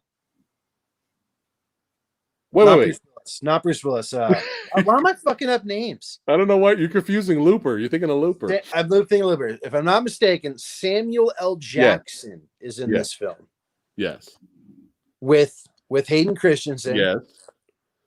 And Hayden, it was cool because this was right out, if I'm not mistaken, 2004 maybe. Okay. Don't give me any spoilers now. Was it 2004? 2008. Okay, 2008. Let me watch it. Don't give me spoilers. So this was after Revenge of the Sith. So it was like the first movie I saw Hayden in, not Anakin Skywalker. Yes. You know what I mean? And it was a cool concept, and I don't think it deserved 15%. I think it was entertaining enough, right, to warrant a higher score. So that is why I am challenging you, sir. All right. Let's keep this sci-fi related. We're having too much fun. Nate says Hayden killed the movie for me. A lot of people, it's interesting. A lot of people hate on Hayden. Okay. Hate Hayden. Hate Hayden. But I don't think Hayden is as bad as people hate him for. It's too late. He's coming back as Darth Vader. I honestly don't. I don't think he's as bad. I think he got shitty dialogue from remove half that crappy dialogue from those Star Wars films, and that's a good character. I'm telling you, Hayden's a good actor. He's a good actor. He had shitty dialogue. Sand. It's so coarse when I run it through my fingers. I'm angry about it. Or what the I don't. fuck? What the I don't fuck? like. I don't like I sand. don't like sand. I mean, it was just like the dude can act. Okay. Star Wars episode. I'm not trying to get off topic. Star Wars episode 2, when his mom dies. Okay. Okay, and he starts going ape shit Good, on those. that was a good That scene. is the best scene out of all 3 of those prequel trilogies. Yeah. That is hands down the best scene. Oh yeah. And It is. And that is Hayden. Yeah. I just wanted more. I liked that scene so much. I enjoyed it. I wanted to see more, sand people getting decapitated. All right. I'm just going to throw one out of the woodwork here. No more challenges after this one. All right. All right. I'm going to throw one out of the woodwork. Do it. I have not seen this movie. So Okay. we're going to approach this together at the same time. Okay. But it looked interesting. It's a movie called, because you challenged me, Jumper. It's a sci-fi thriller called Push, starring Chris Evans. Oh. So Push got a 23%, and I heard some people say that was actually a good movie. It was actually a sleeper movie. Like, people were like, dude, why did this movie bomb? This is actually pretty good. Is Push is it like a force power? Maybe. Is that what it is? Here, it says here, the sci-fi thriller Push is visually flashy and hyperkinetic. But let's see, there's no plot synopsis here. You want me to look up the plot synopsis real quick? Do it. All right, hold on. You keep talking to chat. While we got people here, do it. All right. I was always curious about it, and some people recommended it to me. I just never seen it. So the Push came out in 2009. Action sci-fi thriller. It says 2 young Americans with special abilities must race to find a girl in Hong Kong before a shadowy government organization called Division does. So it's almost like, when did that movie come out? 2009.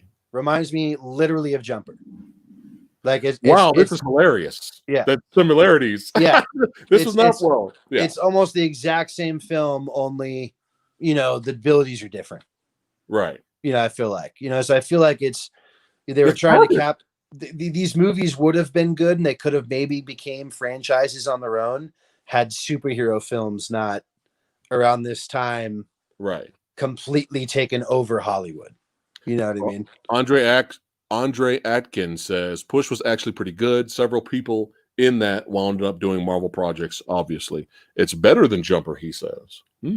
I would assume so. If Chris Evans, I think is superior to Hayden for sure. As an actor, so you never know. I might like Jumper better, but like I said, I know nothing about Push. It's been recommended to me several times. I mean, Jumper's not like it doesn't showcase Hayden's acting ability. It's just a good film. I think you'd like it. Is it an entertaining watch? Yes. All right, guys. 2 challenges live. Boom. So, Equilibrium, is it really that bad? Matrix Revolutions, is it really that bad? And then the next time we meet, well, after that, Push, is it really that bad? And Jumper, is it really that bad? So we got some good ones. We got some good episodes coming up. Good recommendations, Mr. Leo. I cannot wait to hear your defense for the Matrix Revolutions ending. Hey, you guys better come with an open mind, a bottle of whiskey, some marijuana, and some time. Okay, for that one. So is that what you need to enjoy the ending? Is that what you're saying? To enjoy my explanation of the ending. Oh, God. All right, so guys. My third challenge one day will be the Big Green, 0% rating on Rotten Tomatoes. Undeserved. Big Green. Is that the which one's that one? It's a dumb Disney film I liked growing up. It actually is a 0% rating. 0. It's got to be better than Ballistic. It's got to be better than that fucking bullshit. Oh, man. All right, Leo.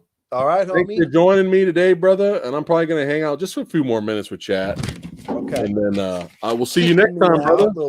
Little private, little convo. That's cool. Yeah, appreciate so we can't talk about you when you're here, It's okay. Just, tell me how nice my beard is. while I'm here. So, okay.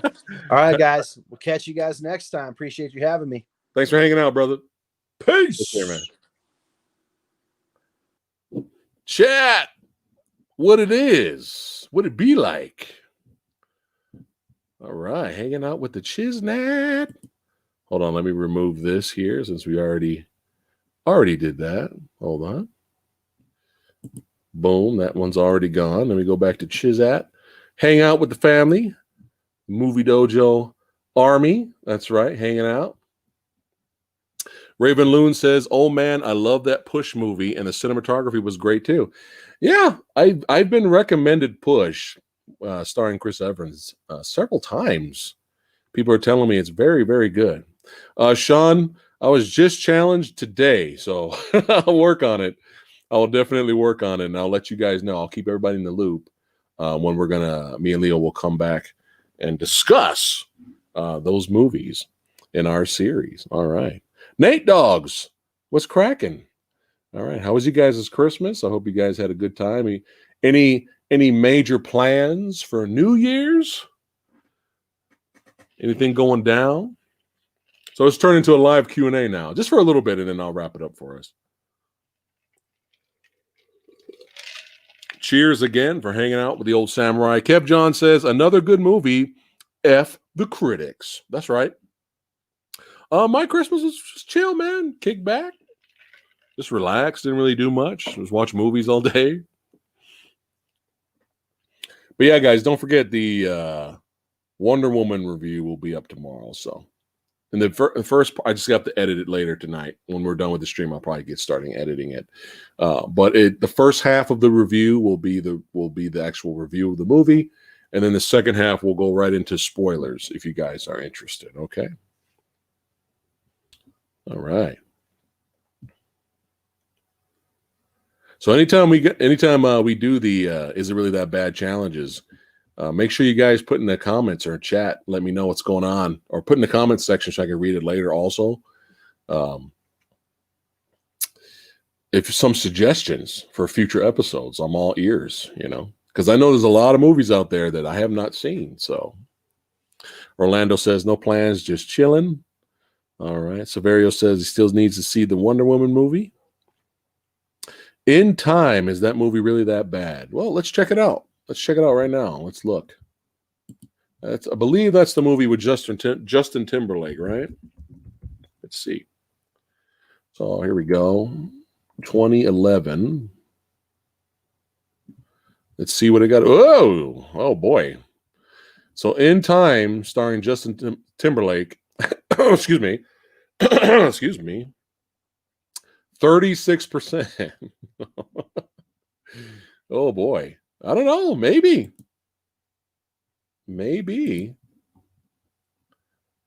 a future episode. Sean Holmes says In Time was a great movie. All right.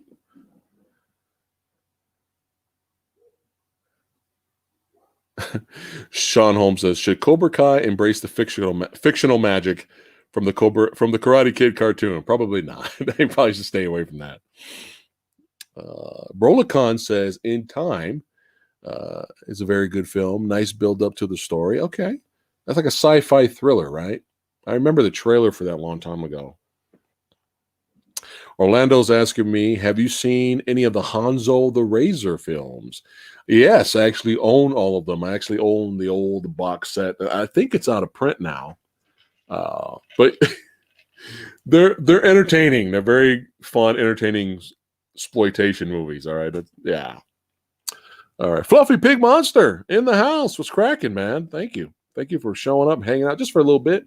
We'll extend the stream so I can talk to the family, the Movie Dojo Army. That's right. Omega 32. He goes, Fat Samurai Guy, I missed you and Lady Fat Blood stream on Christmas Eve. Was having a Kung Fu Christmas Eve movie festival. Now you got to tell me what you watched. You got to tell me now, because I gotta hear the list. That is awesome. That's how you do it. It's funny you mentioned that too, because right after we watched Wonder Woman, and I mentioned this in the review tomorrow, we watched The Challenge with Toshida Mifune and Scott Glenn. That's a fucking good movie, man. I don't know if you guys have seen The Challenge, but it's pretty good. All right, go back to the chat here. All right. What do you think is an underrated monster film? Mine is Gappa. Ooh, underrated. That's a tough one. I might have to take some time to think about that one. All right. Trado, were you a fan of Jim Kelly's movies like Black Belt Jones, Tattoo Connection? You know, I remember watching those movies way back in the day, and I remember being okay with them. Like, I wasn't like, this is the greatest martial arts movies I've ever seen. I remember them being kind of fun. But I don't remember. It's been years, so I would have to rewatch them. I do remember one thing though. At the end of one of those movies, I remember Jim Kelly was fighting bad guys and like at a car wash or something, and there was like suds everywhere, and there was like a fight, and that was like at the end of the movie.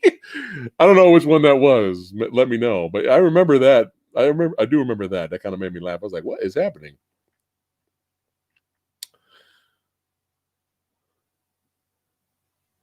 All right, Omegon getting back to us here. He says one was Snake in the Monkey's Shadow, and then the 36th Chamber of Shaolin. Oh, man. That's right.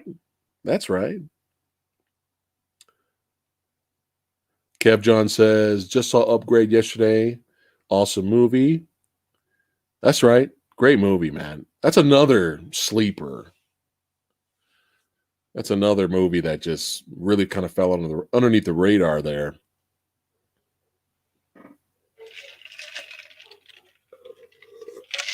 All right. So, okay. So I did remember one of them. He says that Suds scene was from Black Belt Jones. Okay.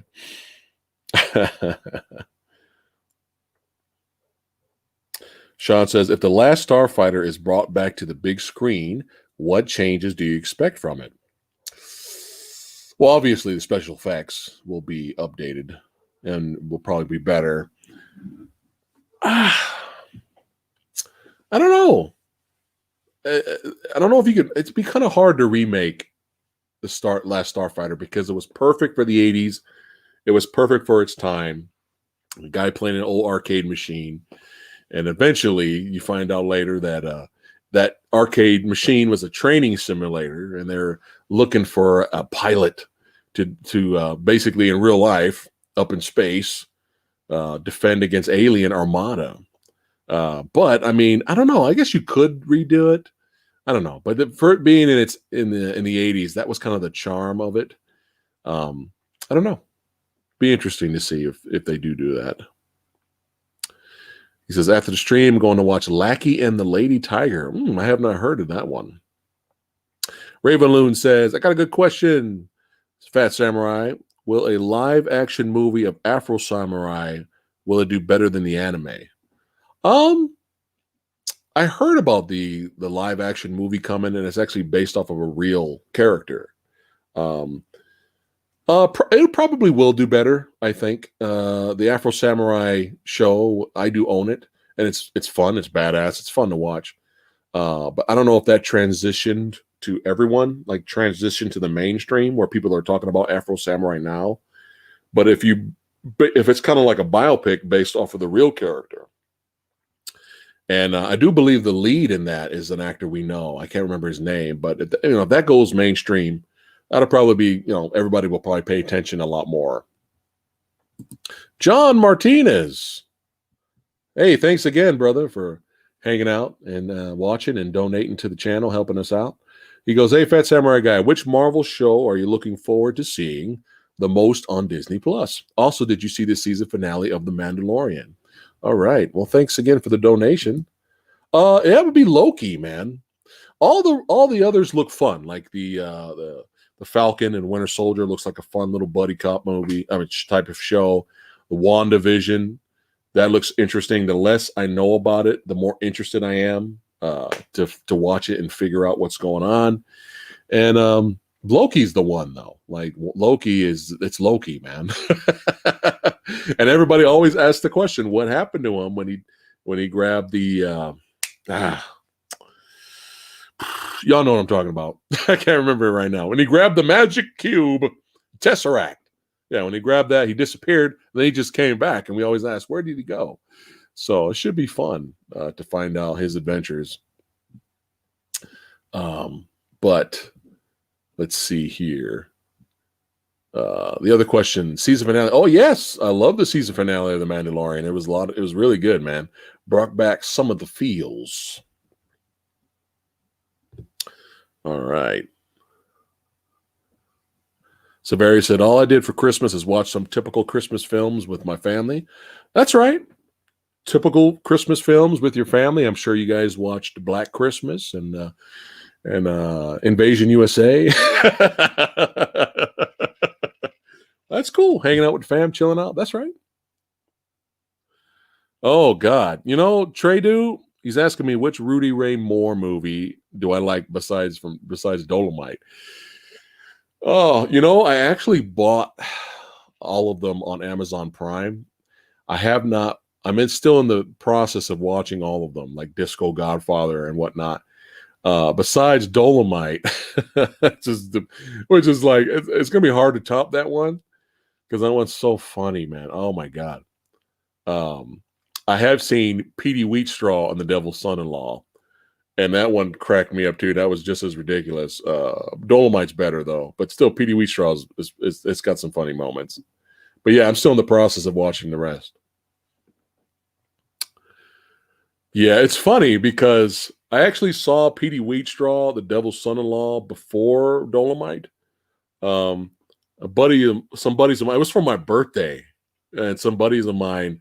We just went to the video store. Remember that? Go to the video store and rent movies. I know, right?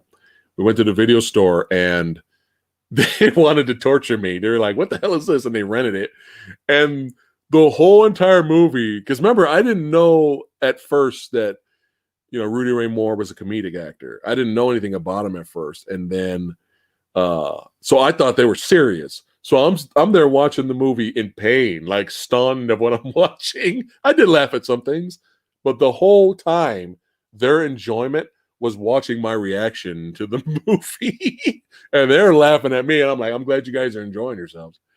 But yeah, and then I came across Dolomite later, and then I was like, okay, I get it now. Yeah. But let's see.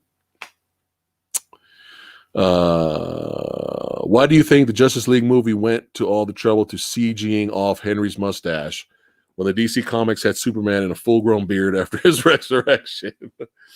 Who knows? I mean, I know the reason why they kind of did it, though, is because Henry Cavill still had his mustache when he was filming Mission Impossible 5, I think. So they just did it poorly. It just looked like garbage. So hopefully they fix that in the Zack Snyder cut, unless they just take that whole scene out. You never know. That may not even be in there. Orlando says, I watched Rare Exports for Christmas. Hey, that's a good movie, though. That's a pretty good movie. Have you guys seen that movie, Rare Exports? Let me know in chat. Let me know if you guys seen that. It's a foreign film, but it's pretty good. I enjoyed it. I still wanted to see Santa, though. Like, I get why they ended the movie the way they did, but I was like so frosting at the mouth to see Santa appear. But it was still a good movie. Let's see here. Nate Dogg says he'll have to watch it. Yeah, very, very. Don't watch it English dub, though, because the English dub is really bad. Let's see here. Trado, nice. I miss video stores. Such an experience, right? Back in the old days. Let's see. Godzilla is King says, how long have you been a movie critic, and are you a critic on Rotten Tomatoes? It's funny you mentioned that because we were just talking about that, I think, on a couple of streams ago, that we should, me and the guy I was streaming with, we were talking about us being Rotten Tomato critics. But then with all these I am not, by the way, but I was thinking about doing it just to kind of help some of the good movies get higher ratings and lower the rating for Avatar. No, I'm just kidding. I'm kidding. No, I'm not. But anyway, but with all these, every single Is It Really That Bad episodes that I've been doing in this brand new series for the channel, they've all been based off of Rotten Tomato scores. So if I'm a critic for Rotten Tomatoes, most likely they're going to find out about these videos and they're going to be like, all right, we need to remove this guy. So it's probably not going to work out. I think I was with Sam Kench from Brick Wall Pictures. I think I was with Sam. So when we did our ballistic review, maybe I'm not positive. So, but yeah, I've been YouTubing for over 5 years now. So it was more of a hobby channel type of thing because I had a full-time job. And you watch previous videos of mine, we mention it all the time, me and Lady Fat Blood, how much we working 12-hour days and 6-day weeks. Like it's sometimes it's very hard for us to make videos. I have a little bit more free time now. That's why you guys have been seeing a lot of content on the channel. Fat Man, is Fat Man worth a purchase? Thinking of buying it on Blu-ray. To me, it is. To me, I really enjoyed Fat Man. I really did. So, me and Lady Fat Blood, we both really loved it. So I say yes. I mean, maybe if you can get it for a good price, not full price, maybe get a good deal on it, then yeah, go for it. I enjoyed it. So it was very rare. There's a movie out there that can, in my experience, or in my opinion, can successfully combine heartwarming comedy, with ultra violence. And yeah, because you're gonna get the feels, the Fat Man and Santa and Mrs. Claus is probably the most adorable couple I've seen in a movie in years. But then you get people getting shot in the head. So, but yeah, Fat Man's good. Omegon32 says, saw Jackie Chan's Dragons Forever on Amazon Prime. Yeah, classic Jackie Chan. Jackie Chan in his prime. Can't beat it. Can't beat him versus Benny the Jet Urquidez, man. Plus, I think, I might be mistaken. Let me know if I'm wrong, chat. But I think that was the last official movie with all 3 actors in it together as stars. You have Sammo Hung and Yuen Biao. I think that was the last one where all 3 of them were in a movie and they were the stars. I might be wrong about that, though. Let's see here. Well, thank you, Balin. Thanks for watching, man. It means a lot. It really does. Let's see. Sean Holmes. Do you think Rey, Finn, Poe, and Kaz will ever be in a Star Wars again? Also, do you think that the fans of Rey, Finn, Poe, and Kaz should protest for their return to the next Star Wars Disney release? Well, we all know the actors are done. Even if the actors were offered more movie roles and have their characters returned, they're done. I'm pretty sure they vocally said that they moved on. So I don't see it happening. But I mean, even I could have sworn, what's his name? The guy who plays Finn. My brain is not working. What is his name? Y'all know who I'm talking about. There's been many tweets where he's like kind of dogging the series and dogging what they did to his character. So I know he ain't coming back. I remember he even kind of joked about, I think he was asked if he was given his own series, would he do it? And I think he kind of laughed it off, like made fun of it. So hey, if you guys like the Disney trilogy, there's nothing wrong with liking it. You like what you like. Thank you, John Boyega. Thank you, Andre. You like what you like. That's fine. It's just for me, the more I think, especially after watching both Mandalorian seasons and Rogue One, the more I think about the Disney trilogy, the more angry I get. Only because there was good there. There was so much potential for something great in that trilogy, and it just kind of failed, in my opinion. All right, let's see. You go. Omegon says, Trado purchased the movie. All right, cool. It's good, man. Sean Holmes says, is it true that Sony was working on a live action movie of Robotech? I've been hearing rumors for years about a live action Robotech, and I don't know. I haven't seen anything or heard or like the script has been done or anything like that. I have a feeling they're gonna fuck it up. I have a feeling they're gonna fuck it up, man. And it's sad too because it's very simplistic. The first series, the most popular series, but I don't know. I think they're gonna dumb it down. If they release it, they're gonna dumb it down even more for the American audience. I think there's not gonna be no singing and dancing to help distract the aliens. Like I highly doubt that will happen. If we do, they're gonna take that out. Watch this. They're gonna take that out. Omegon32 says, I want to do a movie review channel on YouTube older movies like The Blob 1958 because of how great you are. Oh, well, thank you. Hey, you're not the only one that's, have watched our channel and have been inspired to make their own channel. And I say go for it, man. The important thing is, if anyone wants to start a YouTube channel, guys, have fun. That's the important thing. All right. If you're not doing it for a career, or maybe later you might change your mind and try to do it for a career. But the important thing is have fun.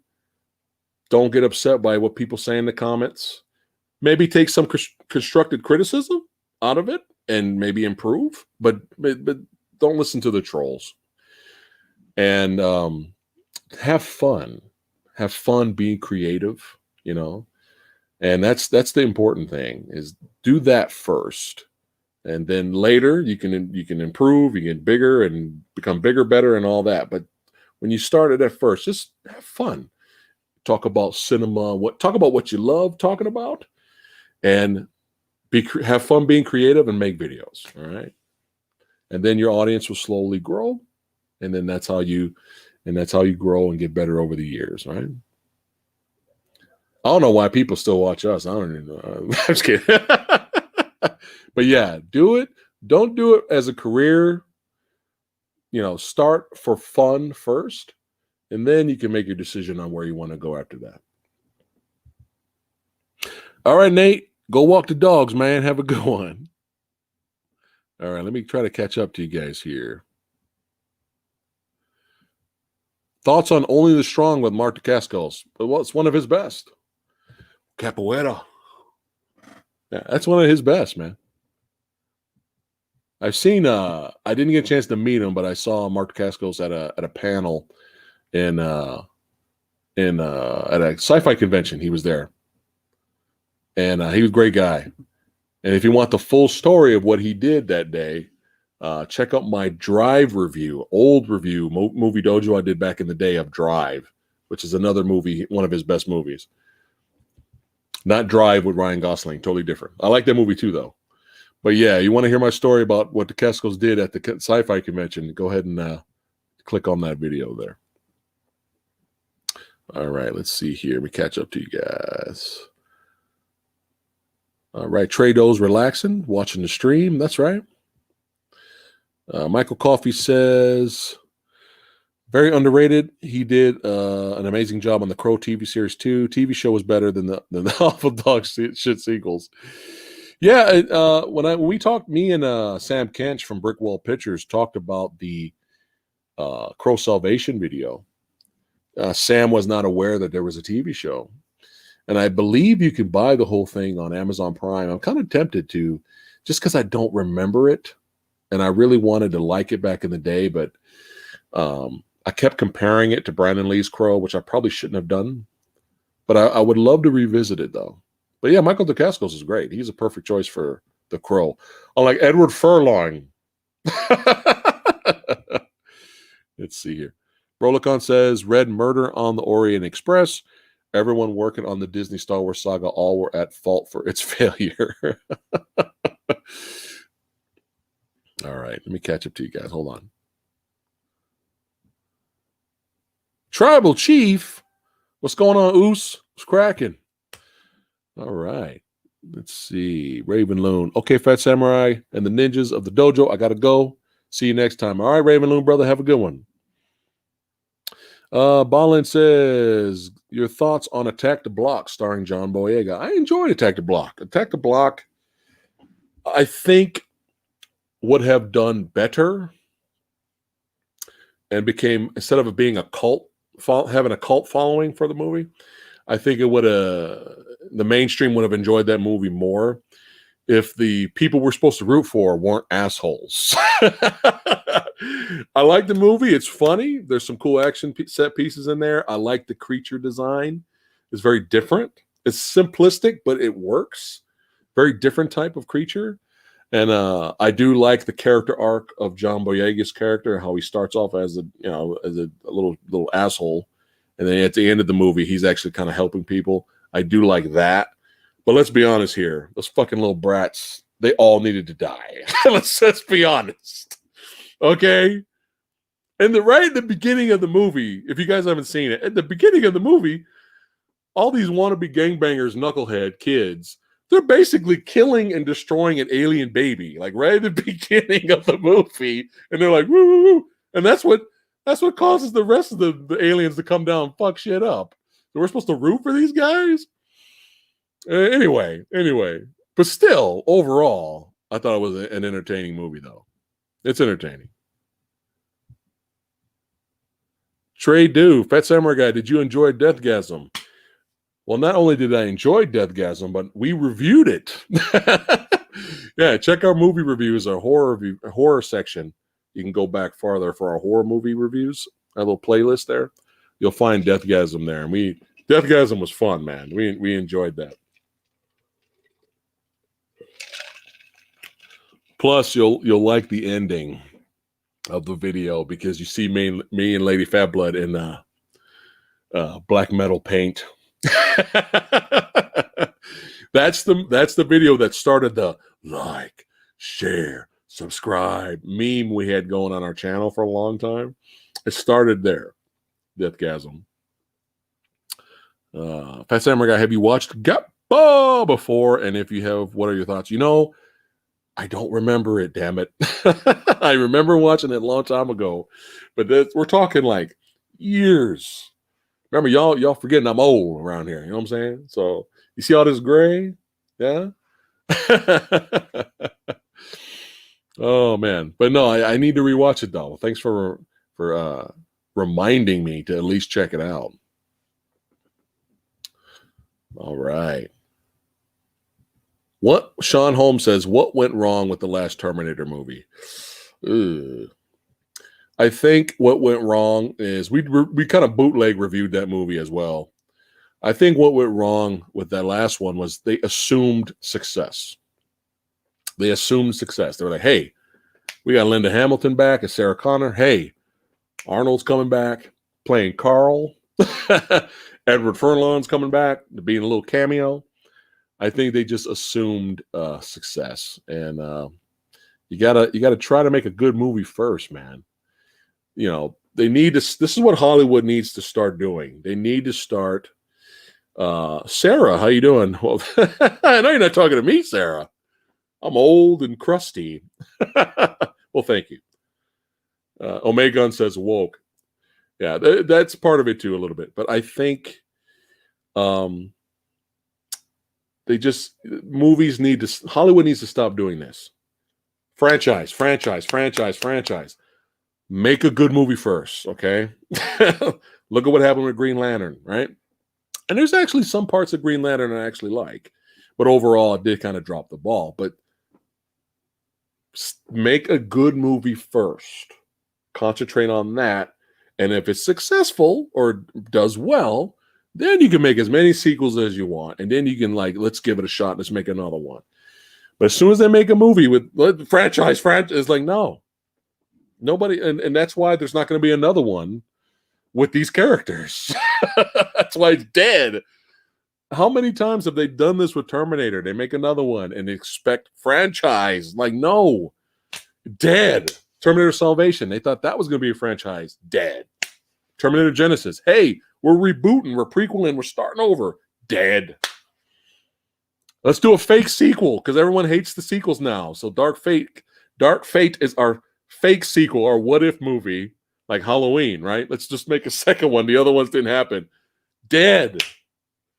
Make a good movie first. And there's some parts of Dark Fate I liked. But overall, they dropped the ball. You know, I don't mind the female lead. I mean, Sarah Connor is obviously better. We came to see Sarah Connor, but the female lead, if she was likable, if the character was written well, and she was likable, especially with the one that was going to take John Connor's place, not once did you were convinced that she was going to lead the army. Even with that futuristic scene when it's showing her like come in with her hair braided up and she's giving orders. Not once did you buy that she was this grizzled badass. They needed to give her some scars, you know, some battle wounds or something like. But see, they just assumed success, and that's why it failed. All right. That's right. Let's see here. Sean Holmes, should Terminator crossover with the Matrix, even though they own by different companies? No. Maybe at one point it would have been fun, but not after these last couple of Terminator movies. So no. And the Matrix needs to concentrate on, we got the fourth movie coming. That movie needs to concentrate on being a good sequel. That's what that movie needs to concentrate on. Let's not bring in Skynet. I remember though, a long time ago, people were like, hey, that'd be a cool crossover, but not right now though. Am I looking forward to Halloween Kills and Halloween Ends? You know, I saw the trailer. You know, again, just be a good movie. You know, I'm not like super excited for it, but I'm definitely going to check it out and review it for you guys. You know, I thought the last one was entertaining. It wasn't the greatest movie ever. By default, you could say it's better sequel than the bad ones. But I don't know. Something was lacking in that last one, but soundtrack was great. John Carpenter's soundtrack was phenomenal in that last one, and it was entertaining. It was entertaining. Hopefully, these next two are entertaining. I think they need to end it though. I think after these next two, they should let Michael Myers rest for a while, and then if they want to bring him back, they can. Let's see.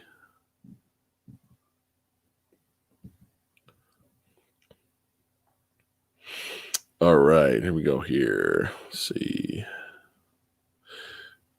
Hollywood greed aside, Michael Coffey, what's going on, brother? He goes, do you want the endless sequel crap of Predators, Aliens, Terminators, like that horror film with any sound draws the monster flick and don't breed? Because it was a new and a different and well done. Yeah, the last line, I'm still trying to figure out what that is.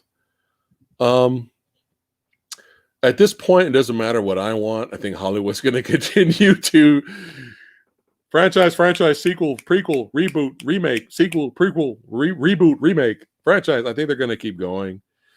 Again, as long as they're entertaining at this point, just be entertaining. Just be good. I mean, at this point, I'm not even asking these movies to be great.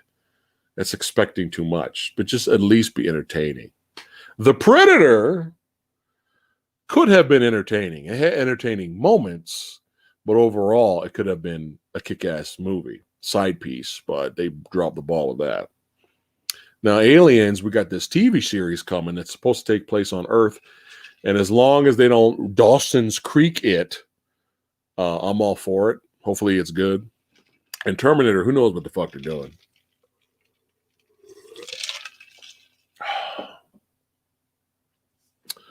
All right. Omegon32 says, I'm 40. I don't think you're all that old. Well, I totally get you. I totally understand. But what you don't know is, you know, maybe not in years I'm old, but from here down, it's, you know, there's been a lot of damage over the years. So I may not look 85, but if I have to get up and get something from the kitchen, I'm going to feel like 85 walking that way. So a lot of bones crackling, you know. Severio, I thought the Predator was okay. Yeah, there's people that like the Predator. There were some funny moments. I mean, even me, who hates the movie now. Even I did in the review, though, I did find entertainment out of there. I just really think the movie fucked up bringing in big, large CGI Predator after the one Predator that actually looked cool and badass. They got rid of him and brought in CGI Predator. I think that's where the movie kind of lost me. Richie L, welcome. Well, thanks for loving my content. Thanks for hanging out, Richie. You rock. Let's see what we got here. Michael Coffey, endless sequels, money, but they're 90% shit. Where are the new ideas? Like, again, forget the name. The horror film that just got a sequel where any sound draws. Oh, okay. Now I understand what you're talking about. You're talking about A Quiet Place. Well, A Quiet Place is supposed to be getting a sequel, I think. Kind of prequel and then sequel. Because I think what they're going to do is maybe the first half of the movie, they kind of show how the alien invasion started. But that's supposed to come as well. So hopefully they don't fuck that out. But no, I agree with you. 99% of these reboots, remakes, and stuff, it's very rare you get something special, you know. Michael Coffey says, I'm 48, my wife's 47. You don't look a day over 44, sir. Well, thank you, Michael. Thank you. Is that an insult? I was kind of hoping you'd say, oh, you don't look over 35. And I'm just kidding. I'm just messing with you. Well, thank you. Well, I feel 85. Now, you know what, Orlando? I feel bad. Have any of you guys seen Underwater? Me and OGP went to go see, and we did a review on Ready or Not, which is a fun movie. We went to go see Ready or Not, and we enjoyed it. But before Ready or Not started, they had trailers, and Underwater with Kristen Stewart and Vincent Cassel came on.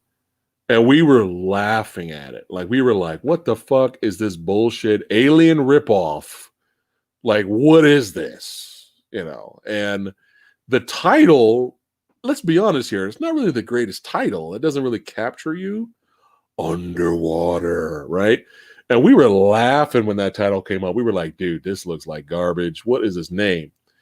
And now, for the past couple of months, more and more people have watched Underwater, and they're saying it's a sleeper hit, man. They're saying it is a proper, well-done homage to Alien, but it does its own thing. Now, it's not rated R, it's PG-13, but they said, you know, it's legit.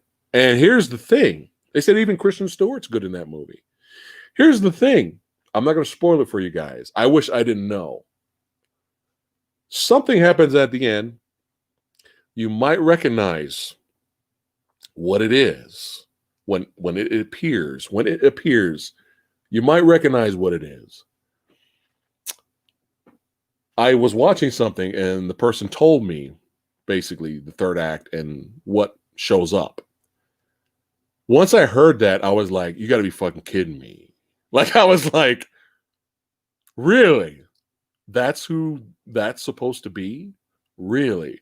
And now I feel horrible. Now I feel bad making fun of the movie. Now I might actually buy it. I don't know. Well, I'm going to watch it first because I got HBO Max and it's on there. I heard it's legit. Balin said he loved it.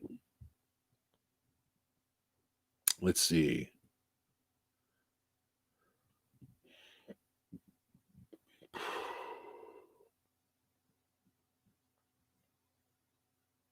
Oh no. Balin's asking, did I see Love and Monsters? Severio says, one of my issues with the movie was the kid. I thought he was annoying. Oh, great. God damn it. I just rented that movie to watch it so I can review it for you guys. I still might. I'm probably going to still review it for you guys. But great. Now I know there's a fucking annoying kid in the movie. Great. Well, at least you're giving me a heads up, Severio. Wait. Unless you're talking about A Quiet Place. Hold on. Let me know if that's what you were talking about, because there might be I was like, I just rented that damn movie. Let's see. Let me try to catch up to you guys.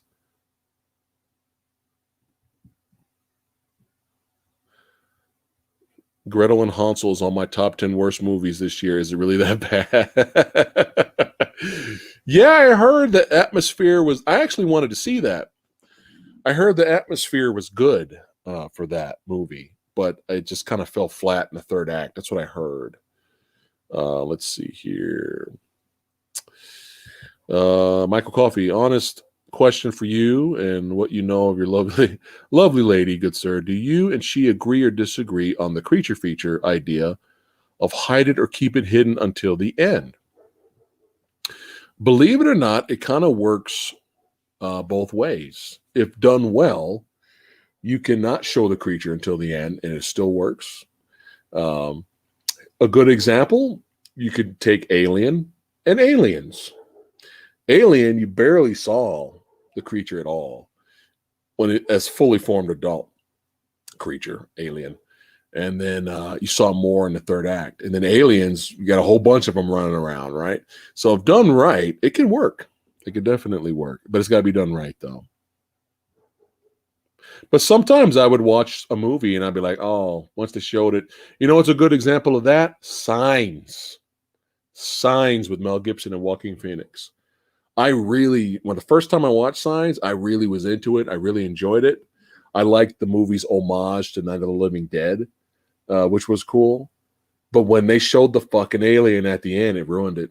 It ruined it. So that's a good example of them doing it wrong because you can only make, sometimes it depends on the design. You can only make the alien so scary. You know what I mean? Sometimes it can look freaky, like, and then sometimes they're just like, well, that just looks like a generic alien. And I loved when the Joaquin Phoenix was fighting the alien at the end of the movie with the baseball bat. And you notice how the director was doing a really good job keeping it creepy when you would see a small reflection of the alien on the television set, on like glasses or what's around the room while Joaquin Phoenix is fighting it. That worked great. I wish they would have just kept it like that. But then once you finally see the, I was like, oh, you done fucked it up. I was like, damn it. So. All right, so Orlando, see, we got more fans of underwater here, guys. Let's see here. Let me try to catch up to you guys' comments here. All right.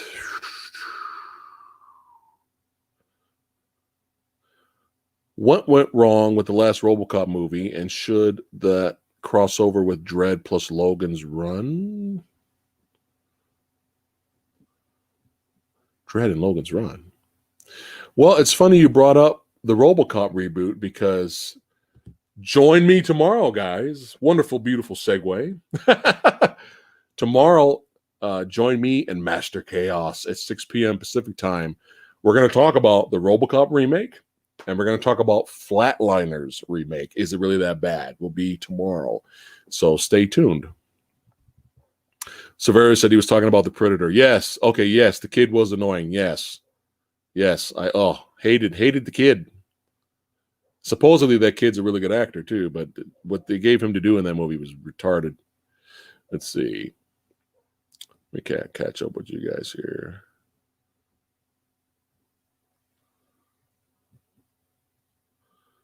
Let's see. Jesus, what's cracking? Welcome to the stream.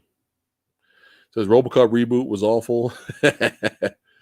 All right.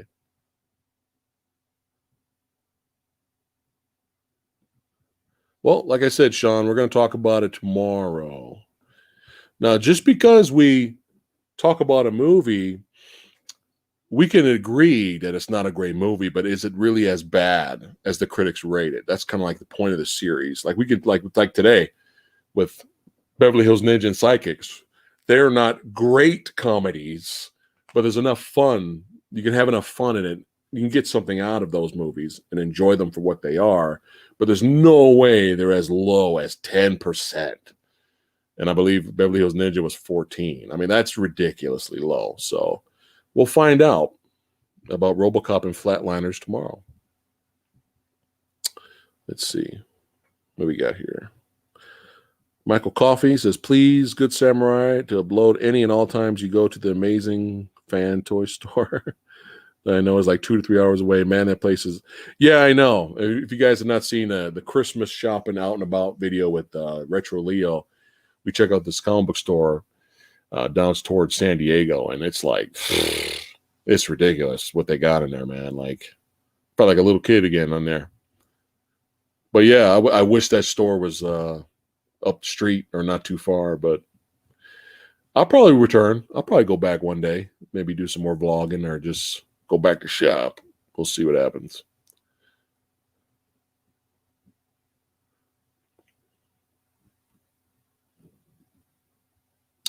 Yeah, back to the RoboCop question. I'll at least give you guys this.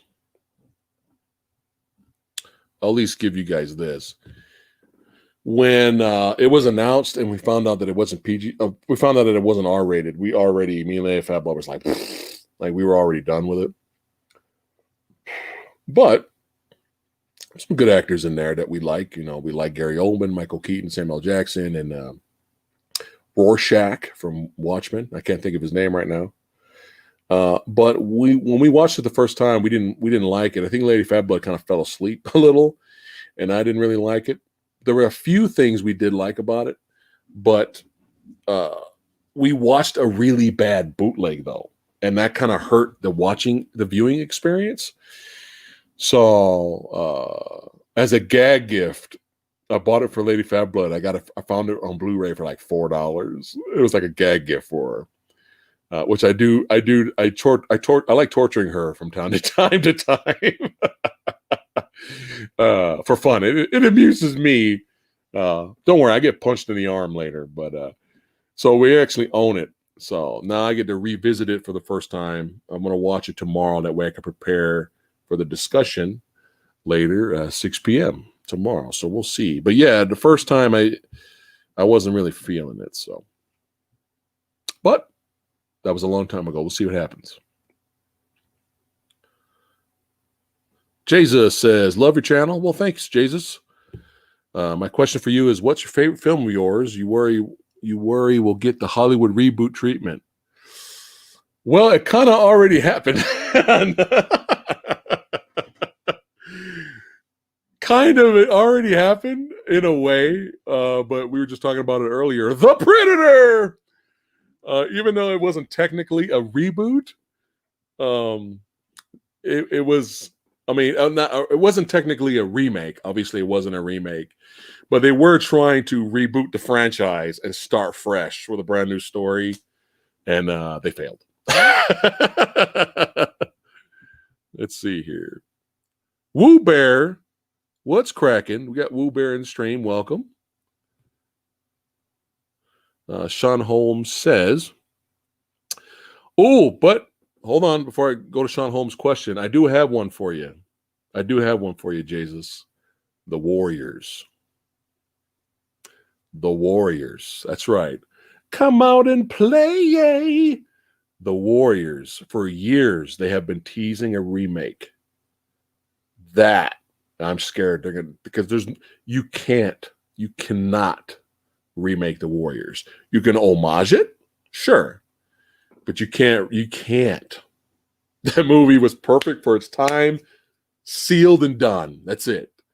You can't do it. But for years I've heard not Ridley Scott, but Tony Scott was a part of it, and someone wanted to write the script. But they've been teasing it for years. So I have a feeling they're gonna fuck that up. So there you go, Jesus. Severio wants Gamera to get the Hollywood treatment. Dang it! Are you sure? What do you mean by Hollywood treatment? You talking about production value? Because sure, production value, sure, but I don't know about script and all that. Oh, here's another. Yeah, Michael Coffey, you're on it. Big Trouble in Little China is another one. Yeah, that's another one. I did a skit on the channel like years ago when the rumor first came up. Oh man, you can't remake Big Trouble in Little China. You can't do it. And I think they realized they couldn't because when that rumor was surfacing around and it got such bad feedback from fans, that all of a sudden they're like, well, okay, it's not a remake, but it takes place in the same universe. Like, and The Rock, oh, he's not going to play Jack Burton now. He's going to be some other guy, but it takes place in that same area, So I think they were backtracking. I think they panicked there, but who knows? Who knows with Hollywood? You never know. Gabriel says, nope, you can't remake The Warriors. That's right. All right. Thoughts on Wonder Woman 84. Video will be uploaded tomorrow, Music and Movies. So stay tuned. Review will be up tomorrow. Let's see here. I am scared that they will reboot Red Scorpion. They won't. I like Red Scorpion. It's fun, but they won't. I highly doubt that. All right, Trado, get some dinner, bro. Have a good one.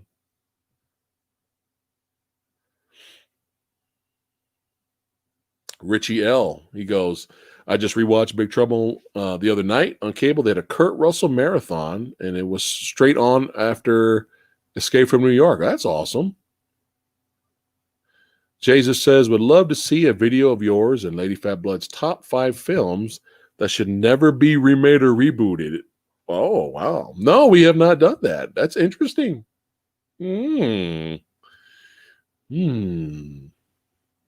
I know Jaws will be on Lady Fat Bloods. That would definitely be on there.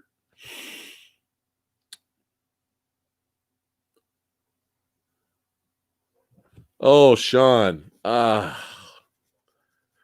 Man.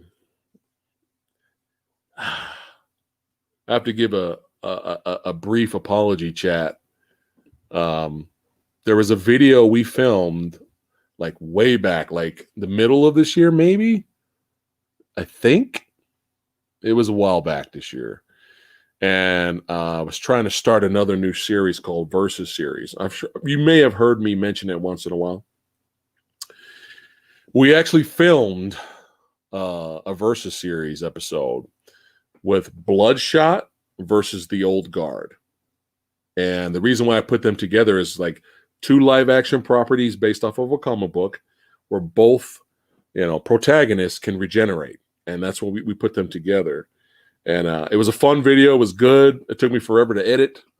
But unfortunately, when we uploaded it to YouTube, the sound, we don't know what happened, but something's wrong. And we tried it again, and the sound's off. And I don't know why. I don't think it's something wrong with our editing machine or what. So it's still around. I might still plan on it because it's been so long. So it's one of those, we're kind of far away from it now. So it's kind of like maybe we should just move on. But we'll see. If I give it another shot and edit it from scratch, I got to do it all over again now. And upload it again, and there's still problems, then we're probably going to just kill it. Will we revisit the idea of a Versus series? We'll see. We'll see. It depends. I'm too busy doing this series right now.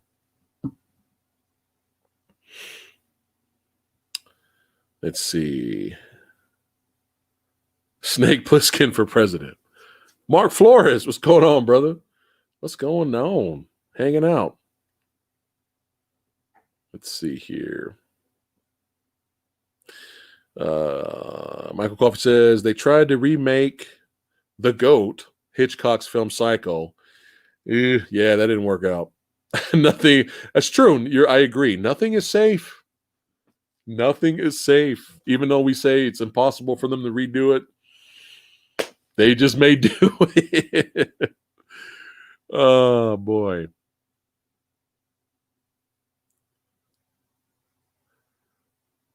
Now, speaking of reboots, I heard Suspiria was actually pretty good. So I heard if you go into Suspiria and you're fans of the original, and if you go into it expecting it to be a really, really, really good remake, you're going to hate it. But then I heard if you go into it, it's expecting a reboot, a story telling its own story. It's good. So let me guys know. Let me know, guys, in the comments if I should check out Suspiria reboot. I have not seen it yet.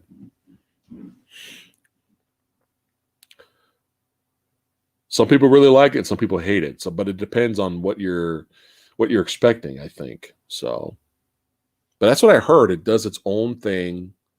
It doesn't try to like shot for shot remake the original.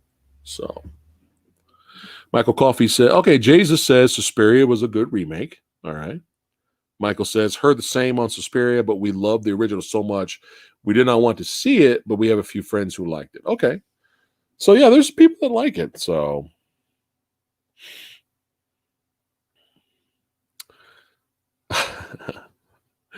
Abriel says, "I fear Hollywood sometimes with reboots." In a way, if you want to cheat, Jurassic World was kind of a reboot of the franchise in a way. Not necessarily a remake of the first movie, but yeah. Did anyone hate the Jurassic World movie that came out after? What was it called? I can't remember it. We reviewed it too, and I still can't remember the name of that movie. That was horrible. That was horrible. Norzoth, what's going on? How you doing, brother? I'm doing all right. Just hanging out with the family. We've got almost 30 people watching right now, hanging out. We started with a pretty good conversation with Retro Leo, talking about is it really that bad? Sidekicks and Beverly Hills Ninja, based off of the really extremely low Rotten Tomato scores, and they survived. They're both not great movies, but they're fun for what they are, and they're no way as low as 10%. I mean, that's ridiculous. Oh, Severio liked Fallen Kingdom. All right, hey, there's nothing wrong with liking it. I also enjoyed Bryce. Bryce's ass was very well done. No CGI needed to enhance that. That was my favorite part of the movie. All right. Michael. Oh, thanks a lot, brother. It says, had to pay for the right to ask this question. Plus, we won't be able to do more till January. Short story, please, and how you and Lady Phat first met. Oh, no. Oh, you're putting me on the spot here. Oh, my goodness. Well, she felt sorry for me, and no, no, she's actually related to my best friend from high school, the Cranky Critic. She's his cousin, so every time I would go over his house and to kind of visit the family or just hang out, it'd be really rare I'd see her once in a while. But I just, I was basically around that time when I was young, I was basically Jonathan Brandis. Like I was pussy. I was Jonathan Brandis. It was like running away. Oh, she doesn't like me. No, I wasn't that bad. I'm just kidding. But yeah, she was out of my league. Like there was no way, that's kind of how I looked at it. And then, but it's bizarre. It shows the nerd love connection. The bizarre thing happened. And this went on for years, like, because it's kind of his family member. So remember, that's a no. You can't your homie, your best bud, you can't be getting with his family. You know what I'm saying? Even if it's his cousin, it's still kind of a no. But for a year, a couple of years went by, and it was a hi and hello type of meeting. Hey, how you doing? That's it. And then one day, I got extremely lucky and found out that she was a big fan of anime. So there was an anime convention coming up, and I invited her to come with me, and I drive her and a couple of other buddies out there to the convention, and we started talking on the phone, and then she felt sorry for me, and she realized I was a nice guy and gave me a shot. There you go. I got lucky. So there you go. There's your story.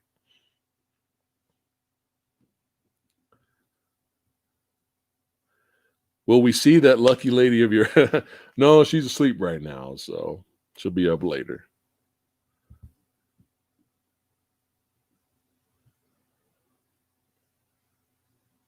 Well, we appreciate that, Michael. Thank you. All right. Ballin says, thoughts on District B13, a 2004 version. The good version, right? The French version of the Raid.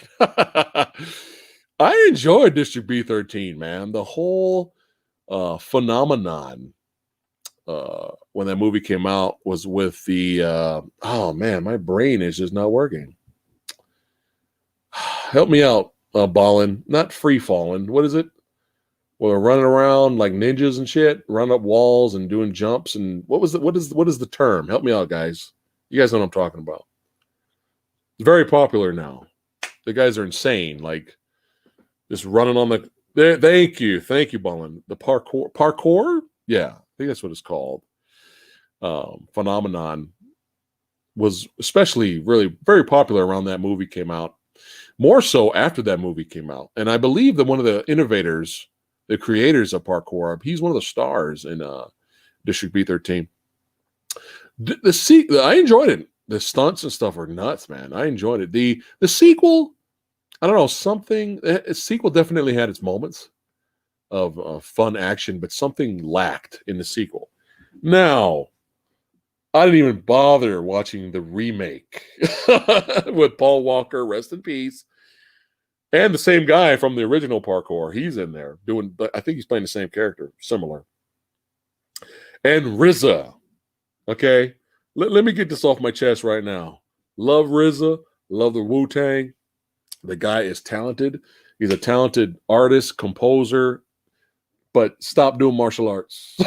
Stop it. He was terrible in The Protector 2 with Tony Jaa. Just no, I can't take him seriously. I can't do it. I can't do it. Surprisingly, though, I actually, as kind of a guilty pleasure, I actually didn't mind the man. Was it the man with the iron fist? The man with the golden fist, or something like that. I didn't mind that movie because it was kind of an homage to like Shaw Brothers films and stuff. And I think the cast, Russell Crowe and everyone else, I think kind of made the movie more watchable, and it wasn't just him. His character, even though it was supposed to be the star, his character kind of felt like like a co-star. Really, he didn't really feel like he was a star of the movie. So I don't know. That was okay, but there you go. Yeah, the Man with the Iron Fist. Yeah, I actually kind of liked it. I know, but I think it was like the whole package kind of made the movie more fun. But yeah, District B13 was fun. Do I like the Descent movies? I absolutely love the original The Descent with the real ending, not the Disney-fied ending of the American release. Not that, yeah, they totally changed the ending over here. It was terrible. But yeah, Mile Fablet, huge fans. Neil Marshall's the director, and director of my favorite werewolf movie of all time, Dog Soldiers. Hated the sequel because the sequel is basically the whole entire sequel is based off the Disney ending. So if you like the Disney ending of the first one, then you might like the second one. But we were just like, boo. But yeah, love the first one though. Woo Bear goes, what are your thoughts on the Mortal Kombat remake film set to be released next year? We need to hurry up and see something. Like, we need to see some screenshots. I have faith in the cast, though. The cast is pretty badass. So we're going to have some legitimate martial art actors in here. Like, we're going to have some legit people here. So that's a good sign. So I'm positive about that. But we need to see some, if we can't get a trailer, at least give us some screenshots or, at least concept art of what their outfits are going to look like or something. Hopefully we get that soon. All right.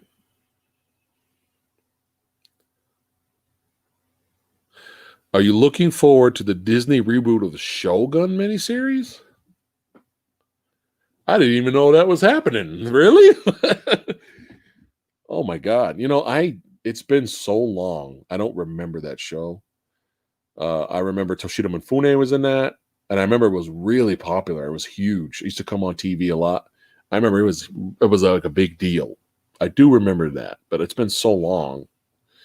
And I was really young when that show was on too, so it's not like I watched it a lot. But no, I did not know they're rebooting it. So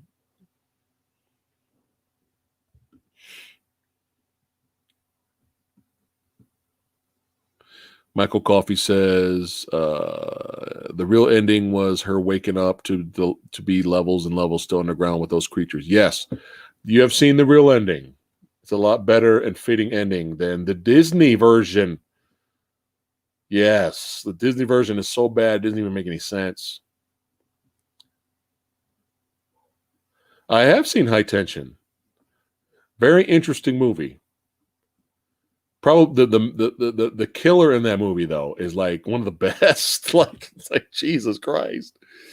Yeah, if you're into slasher movies and that you watch High Tension for at least that part of it. Let's see. Woo Bear says it better be R-rated. That'd be horrible. Talking about Mortal Kombat here. Let me catch up to you guys here. Dog Soldiers is so good. That's right, Jesus. That's right. Let me see here. It's a good question right here. Does anyone think that Seth Rogen's Green Hornet should have been given a sequel follow-up? You know, believe it or not, I don't hate that movie. I actually own it on Blu-ray. I got it for really cheap, though. And the only reason I bought that movie was I like Kato. I thought Kato was badass in the movie. And there was little shades and nods to Bruce Lee in there, which was fun. The problem with Green Hornet, which keeps it from making it great and not just a fun little serviceable action comedy, is you don't know what kind of comedy they're going for. Are they parroting the old show? Is it a parody of the old show, or shows like that, or is it a serious reboot? And I think the movie had trouble finding the balance to that. Either go all in and just be a straight kung fu comedy from beginning to end, or make it a serious, no jokes, serious reboot, right? I think the movie tried to mix both and it felt uneven, you know? I mean, come on, you have Christoph Waltz, who's the master playing villains, but he plays this character called Bludnovsky because he thinks it sounds cool. But obviously that's supposed to be comedy. But I don't know. Does it deserve a sequel? I would say maybe if the first one was great, then yeah. But it was such a mixed bag, and I wonder if one of the reasons why it was mixed was because Stephen Chow, that's right, the legend, Kung Fu Hustle and Shaolin Soccer, originally was supposed to be Kato or be involved, and for some reason they kicked him out or he left due to creative differences. And I think that's probably maybe why the movie couldn't find that balance of comedy and action. I think it was just, we're serious reboot now. Because think about it. Seth Rogen is kind of the Beverly Hills Ninja throughout the movie. He's just the bumbling rich guy who's not, thinks of himself. He's not a crime fighter until Kato who's really the hero.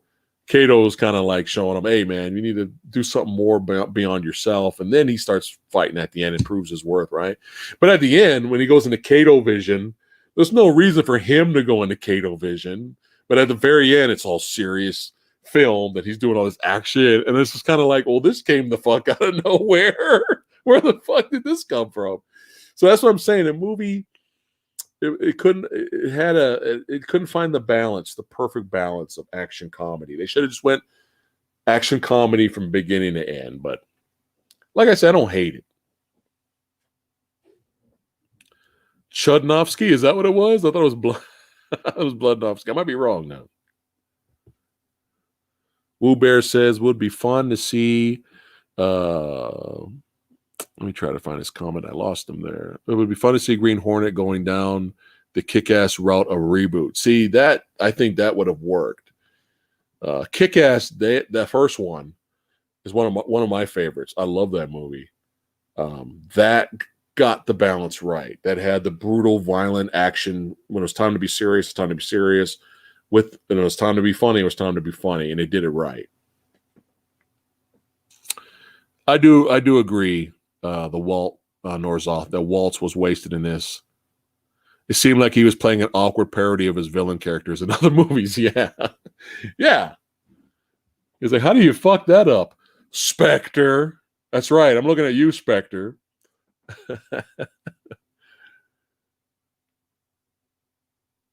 Michael Coffey says, "You, sir, have seen more and seen better kung fu flicks than I." I don't know about that. With this in mind, I asked, where do you think Bruce Lee would be now as an actor? Would he have broken through? Oh, well, yeah. Yeah. I mean, when you're talking Flash, right? On screen, Bruce Lee was a badass for his time. The fight choreography and the things he was doing was way ahead of his time. Way ahead of his time. When you look at traditional martial arts films around that time, still good. I mean, there were Shaw Brothers movies around that time, right? And I think there was a Shaw Brother movie that did better in Hong Kong than Enter the Dragon. Isn't that crazy? I believe it came out at the same time Enter the Dragon came out, and that Shaw Brothers film, I can't remember which one it was, did better. Even the Hong Kong audience, as much as they loved, Bruce Lee, I don't know if they thought Enter the Dragon was a little bit too Americanized. I don't know, but for some reason it didn't do as well over there. Obviously over here is a big hit. And it sucks that Bruce wasn't still around to see the fruits of his labor. But fight choreography wise, for the time, nobody was bouncing around throwing jabs like a boxer. Nobody was doing that in a traditional martial arts movie, especially a period piece like Fist of Fury was, aka Chinese Connection. Nobody was doing that.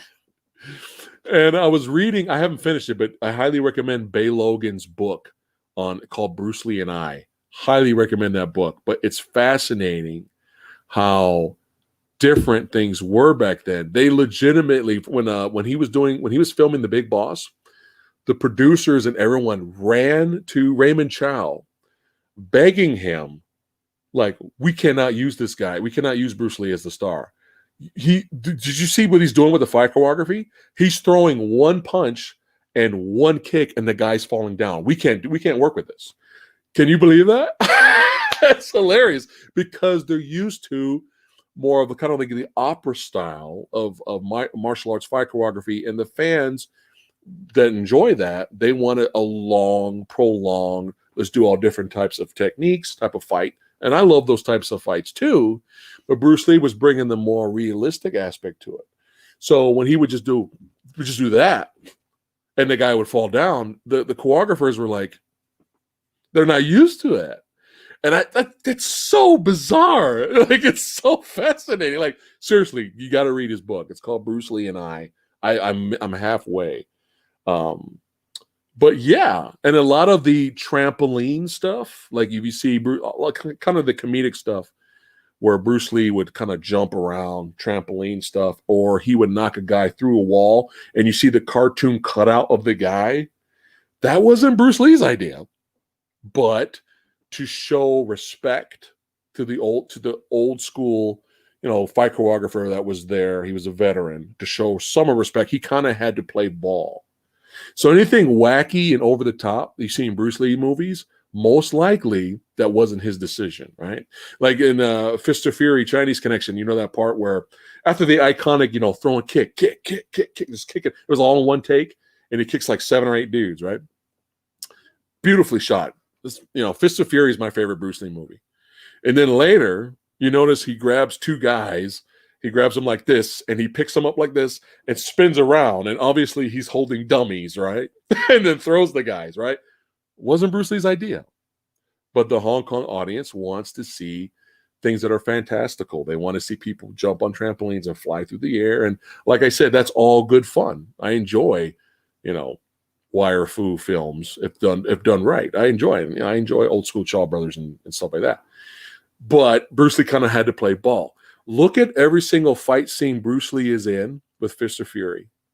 When it's him, despite the wacky stuff, when it's just him, and then look at all the other fight scenes without Bruce Lee throughout that movie, it's night and day.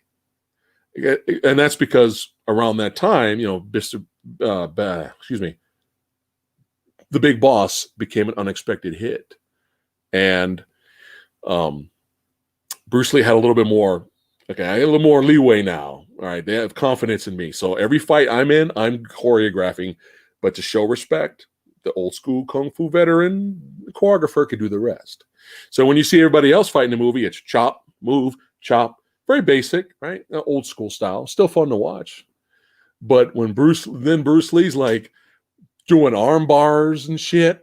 Well, not him, but the guy he's fighting, the Russian guy. He's doing like an arm bar on him. I mean, this is back in what? This is old school. Like nobody was doing arm bars. Like that wasn't popular, right? Bruce Lee using dirty tactics. You think a hero of any movie would bite his opponent? Nobody's seen anything like that. Bruce Lee bit his opponent to get out.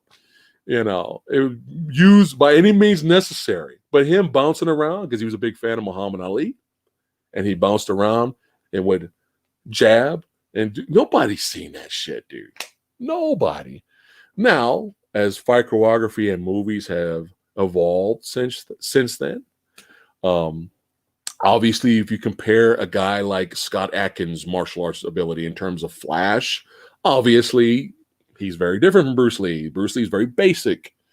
You're not going to see Bruce Lee doing turnaround split leg kick and then kicking a guy on the way down. That's not Bruce Lee. That's not what he does. But I still think his charisma and his on-screen presence he still would have been a treat to watch making movies after that. And don't forget, he almost went to Shaw Brothers. There's photos of him in period piece type of outfits and the hair and all that. So you never know where he would have ended up in. But he is an innovator, whether you're fans of him or not. Bruce Lee was way ahead of his time. But yeah, check out that book. You're not going to believe, that's why James Tien, old school veteran Hong Kong martial arts star, that's why he was brought in for the Big Boss, because they were not confident that Bruce Lee was going to be a lead. Yeah. So they brought him in and they kind of tested the waters. And, luckily for us, Bruce Lee won them over in the end. And the rest is history. Sorry, I kind of went too long, but it's just a fascinating thing when you're reading the book. Like, it's just like, wow, the guy just does one punch and the guy falls down. What is this? It's hilarious. Michael Coffey says it was said Bruce had 8 to 12 fights each film from all the young punks at the time, wanting to see if they could beat Bruce Lee in a fight. This is true. I mean, we don't know the amount of number, but you got to remember, especially around the Big Boss. I think it was Lam Ching Ying, who I'm a big fan of.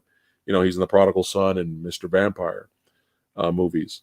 Great guy, but he's a badass stuntman, and the Hong Kong stuntmen are fucking badasses. They can hold their own. And you got to remember, Bruce Lee came from in their eyes, they see child actor Bruce Lee, because he grew up making some movies. His father was an actor, and he grew up making movies as a child. So they saw child actor Bruce. And then the Green Hornet, Kato kind of got him over a little bit, but they're like, this guy's going to be the badass lead. So it's pretty legit, and it's not a made up story, that Bruce Lee was tested on set. He was tested, and nobody fucked with him after a few moments. And when here's a good example. I went down to Hollywood, many years ago, because they were re-releasing Sammo Hung's Pedicab Driver on the big screen. And that's a Sammo Hung classic. It's a good movie. And Sammo Hung was there, and that's where I got a chance to meet Sammo. But it was just for a quick picture. Like I couldn't talk to him or anything, because they were moving him out of the theater. But I do have a picture with him. But he was really nice. He's like, "Oh yeah, sure." And Benny the Jet Urquidez was there too, and I met him. But before we started the movie, Sammo got up and did like a little live Q&A, and he talked about when he met Bruce Lee on the set of Enter the Dragon, right? Sammo Hung, think about this. He's a legend, right? He's a martial arts legend. He's done it all, stuntman, everything. He's done everything, right? Why would he put his reputation on the line and talking about how he kind of tested Bruce Lee one day and lost? Why would he tell that story, right? You think the guy would be like, "Yeah, man, I met Bruce Lee one day in the alleyway. He was going to get some. He was trying to get some Subway. You know what I'm saying? You know, and I went the other way, and he looked at me. I looked at him. I was like, "What's up, Bruce?" You know what I'm saying? Did a little foot sweep, dropped him on his ass. And then I picked him up because I felt bad. You think that would be the conversation, right? We're talking about Bruce Lee, Dog Soldier, and Sammo Hung said live in front of the whole big audience. He said live that he tried to test Bruce, and he said, this is his words. He says, by the time he got his, now remember, Sammo doesn't have to do this, right? But he's honest. Sammo said by the time he tried to kick Bruce, he said by the time he had his knee up to right here, Bruce's foot was already here. And this is coming from Sammo Hung in front of a live audience. So he didn't kick him in the face, but he just wanted to prove a point. And then they both, like, well, wait, you're fast. And he's like, yeah, you're good too. And they got a mutual respect a little bit. But everybody knows, Bruce Lee's legit. But I know this whole stream has turned into Bruce Lee. Sorry. Just so many fascinating stories about the guy, man. All right. Let me get back to you guys. Sorry. It says Jackie Chan to this day refers to Sammo Hung as Big Brother, and he went to the same school Jackie trained in. When he was a few years older, Martial Law was a fun show too. Yeah, it was, until they turned it into Rush Hour. I was all in with Martial Law, man, and he had good chemistry with Arsenio Hall, but obviously they did that for Rush Hour. But I could have sworn, I might be wrong, I watched a Martial Law episode and I was like, are you fucking kidding me? It was like a guy that was really good at hypnosis. And I got to the part of the show and I just turned it. I was like, no, man, I'm done. I should have kept watching just for comedic purposes. I was mainly watching because Kelly Hu was on the show. That was real reason I was watching, to be honest. But I remember the hypnosis guy. I remember him running up and just randomly talking to people. You have 15 years training of Kung Fu, and going up to this other guy's ear and going, 30 years of ninjutsu or something like that. And then they were doing like perfect martial arts fighting Sammo Hung. And I was like, get the fuck out of here. I turned into a guy from a Scorsese movie. Get the fuck out of here. Like, I was like, what? And it wasn't for comedy purposes. Like, maybe for comedy purposes. I was like, oh my God. I remember the show was on fire. I remember even MTV, I know they're a very credible source, right? But I remember their award show, I think Sammo Hung got like best newcomer for TV show or something like that. Like the show was fire at first. And then I was just like, oh God. Yeah, that happened, Chad. I don't know if you knew that. Kung Fu hypnosis. All right. Let me get back to you guys. All right. Let's see here. Yes, that was a legit show for Martial Law.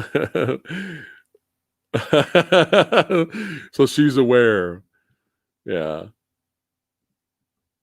You never know, though, because I remember there were some fights he fought. I think Mark Dacascos was on there and they fought.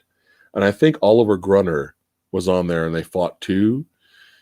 Like I said, if I could find the show for like really cheap, I'd probably buy it. But there were some episodes like the ones I mentioned, man. I was like, what? What is happening?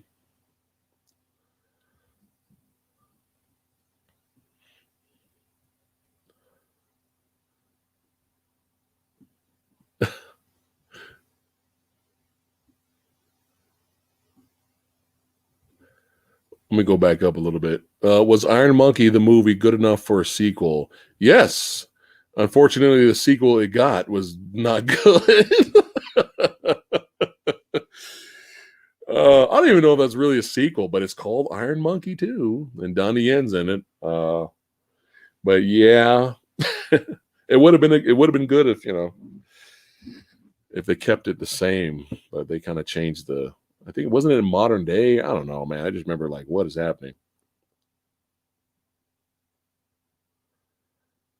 Michael says a great idea for the Was the film that bad series? Is it really that bad series? As we like it though, most hated it. Movie is called The Phantom by the criminally underrated Billy Zane. Well,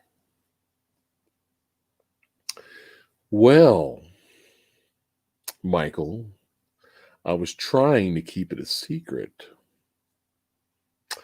but you have brought it because you're such a badass from the movie Dojo Army and so have supported the army. Let's just say it's very possible that the Phantom will be on a future Is It Really That Bad episode. I'll tell you that much. It's a possibility.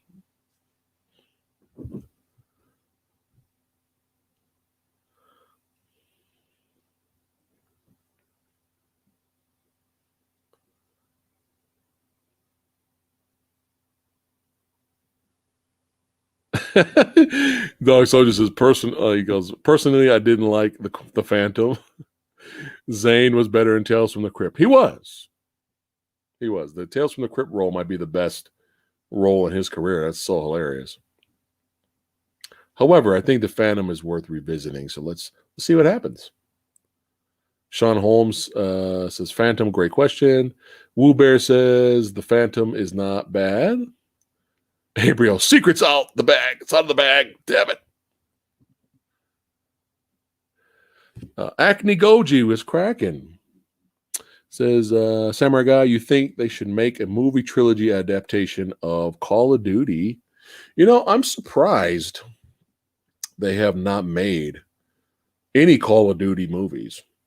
Because you think it would have been a cheap cash in, low budget, cheap video game type movie, put Call of Duty over the name and, and this is get it out there. You think as long as Call of Duty's been around and still popular to this day, you think they would have made one. So I remember that, what was the name? I don't know if you guys know, there was a live action movie that came out about, and it supposedly starred real soldiers. And you could tell because there are heroes in real life, but they're not actors. Like you could tell, I am a soldier and I soldier. Like, I mean, the acting is like terrible. Like you could tell, but supposedly they're legit soldiers. I think they used real ammo, but it was a movie that came out like maybe, help me out, guys. It was released in mainstream theater. And I remember at one point, it kind of had a first person view a little bit. Valor? Was it Valor? I think you're right, Brolacon. I think that was the one. Was it Valor or was something Valor? Here, let me, I got an IMDb right here. Hold on. There it is. Act of Valor 2012. Yes, there it is. There it is. Thank you, guys. Act of Valor. That's what it was. Yeah, I could have sworn at one point there was like, not like first-person shooter action sequence like Doom, the movie, but they showed the guns from like this angle. I thought that was like their bootleg way of trying to capitalize on the Call of Duty movies. Act of Valor was not good, by the way. Props and respect to our real soldiers that defend us, but something it was Real Soldiers the movie. It just was so bland. But I think there's some fans of Act of Valor. I wouldn't be surprised. All right, we got here. Overlord could have been a good Call of Duty Zombies movies. Yeah, I could see that. But that was my problem with Overlord, is it didn't have enough. That was my problem with that movie. Overlord's a good movie, very well made. Like I enjoyed Overlord, but I was waiting for them to kick it into high gear. Like let's go crazy, let's go nuts, and kind of held back a little bit, unfortunately. Still a good movie though. Michael says, hold on to me. You know what? Damn it, I just realized the time. Damn it, I don't have to. I wish I didn't have to go, but I just realized what time it is. Well, chat, I extended it for another hour just for you guys, just to hang out, talked to the Movie Dojo Army, the movie lover badasses, and it was fun talking. I know I rambled a little bit with the Bruce Lee stuff, but it was so fascinating. I just had to tell you guys about that book and what's featured in there. But thanks for hanging out on today's stream. Don't forget tomorrow, guys. I should have the Wonder Woman video review up, and 6 p.m. Pacific time. Me and Master Chaos are going to talk about the RoboCop remake. Is it really that bad? And Flatliners. It was really that bad. So come back and see us. We'll see you guys later. All right, guys. Take care.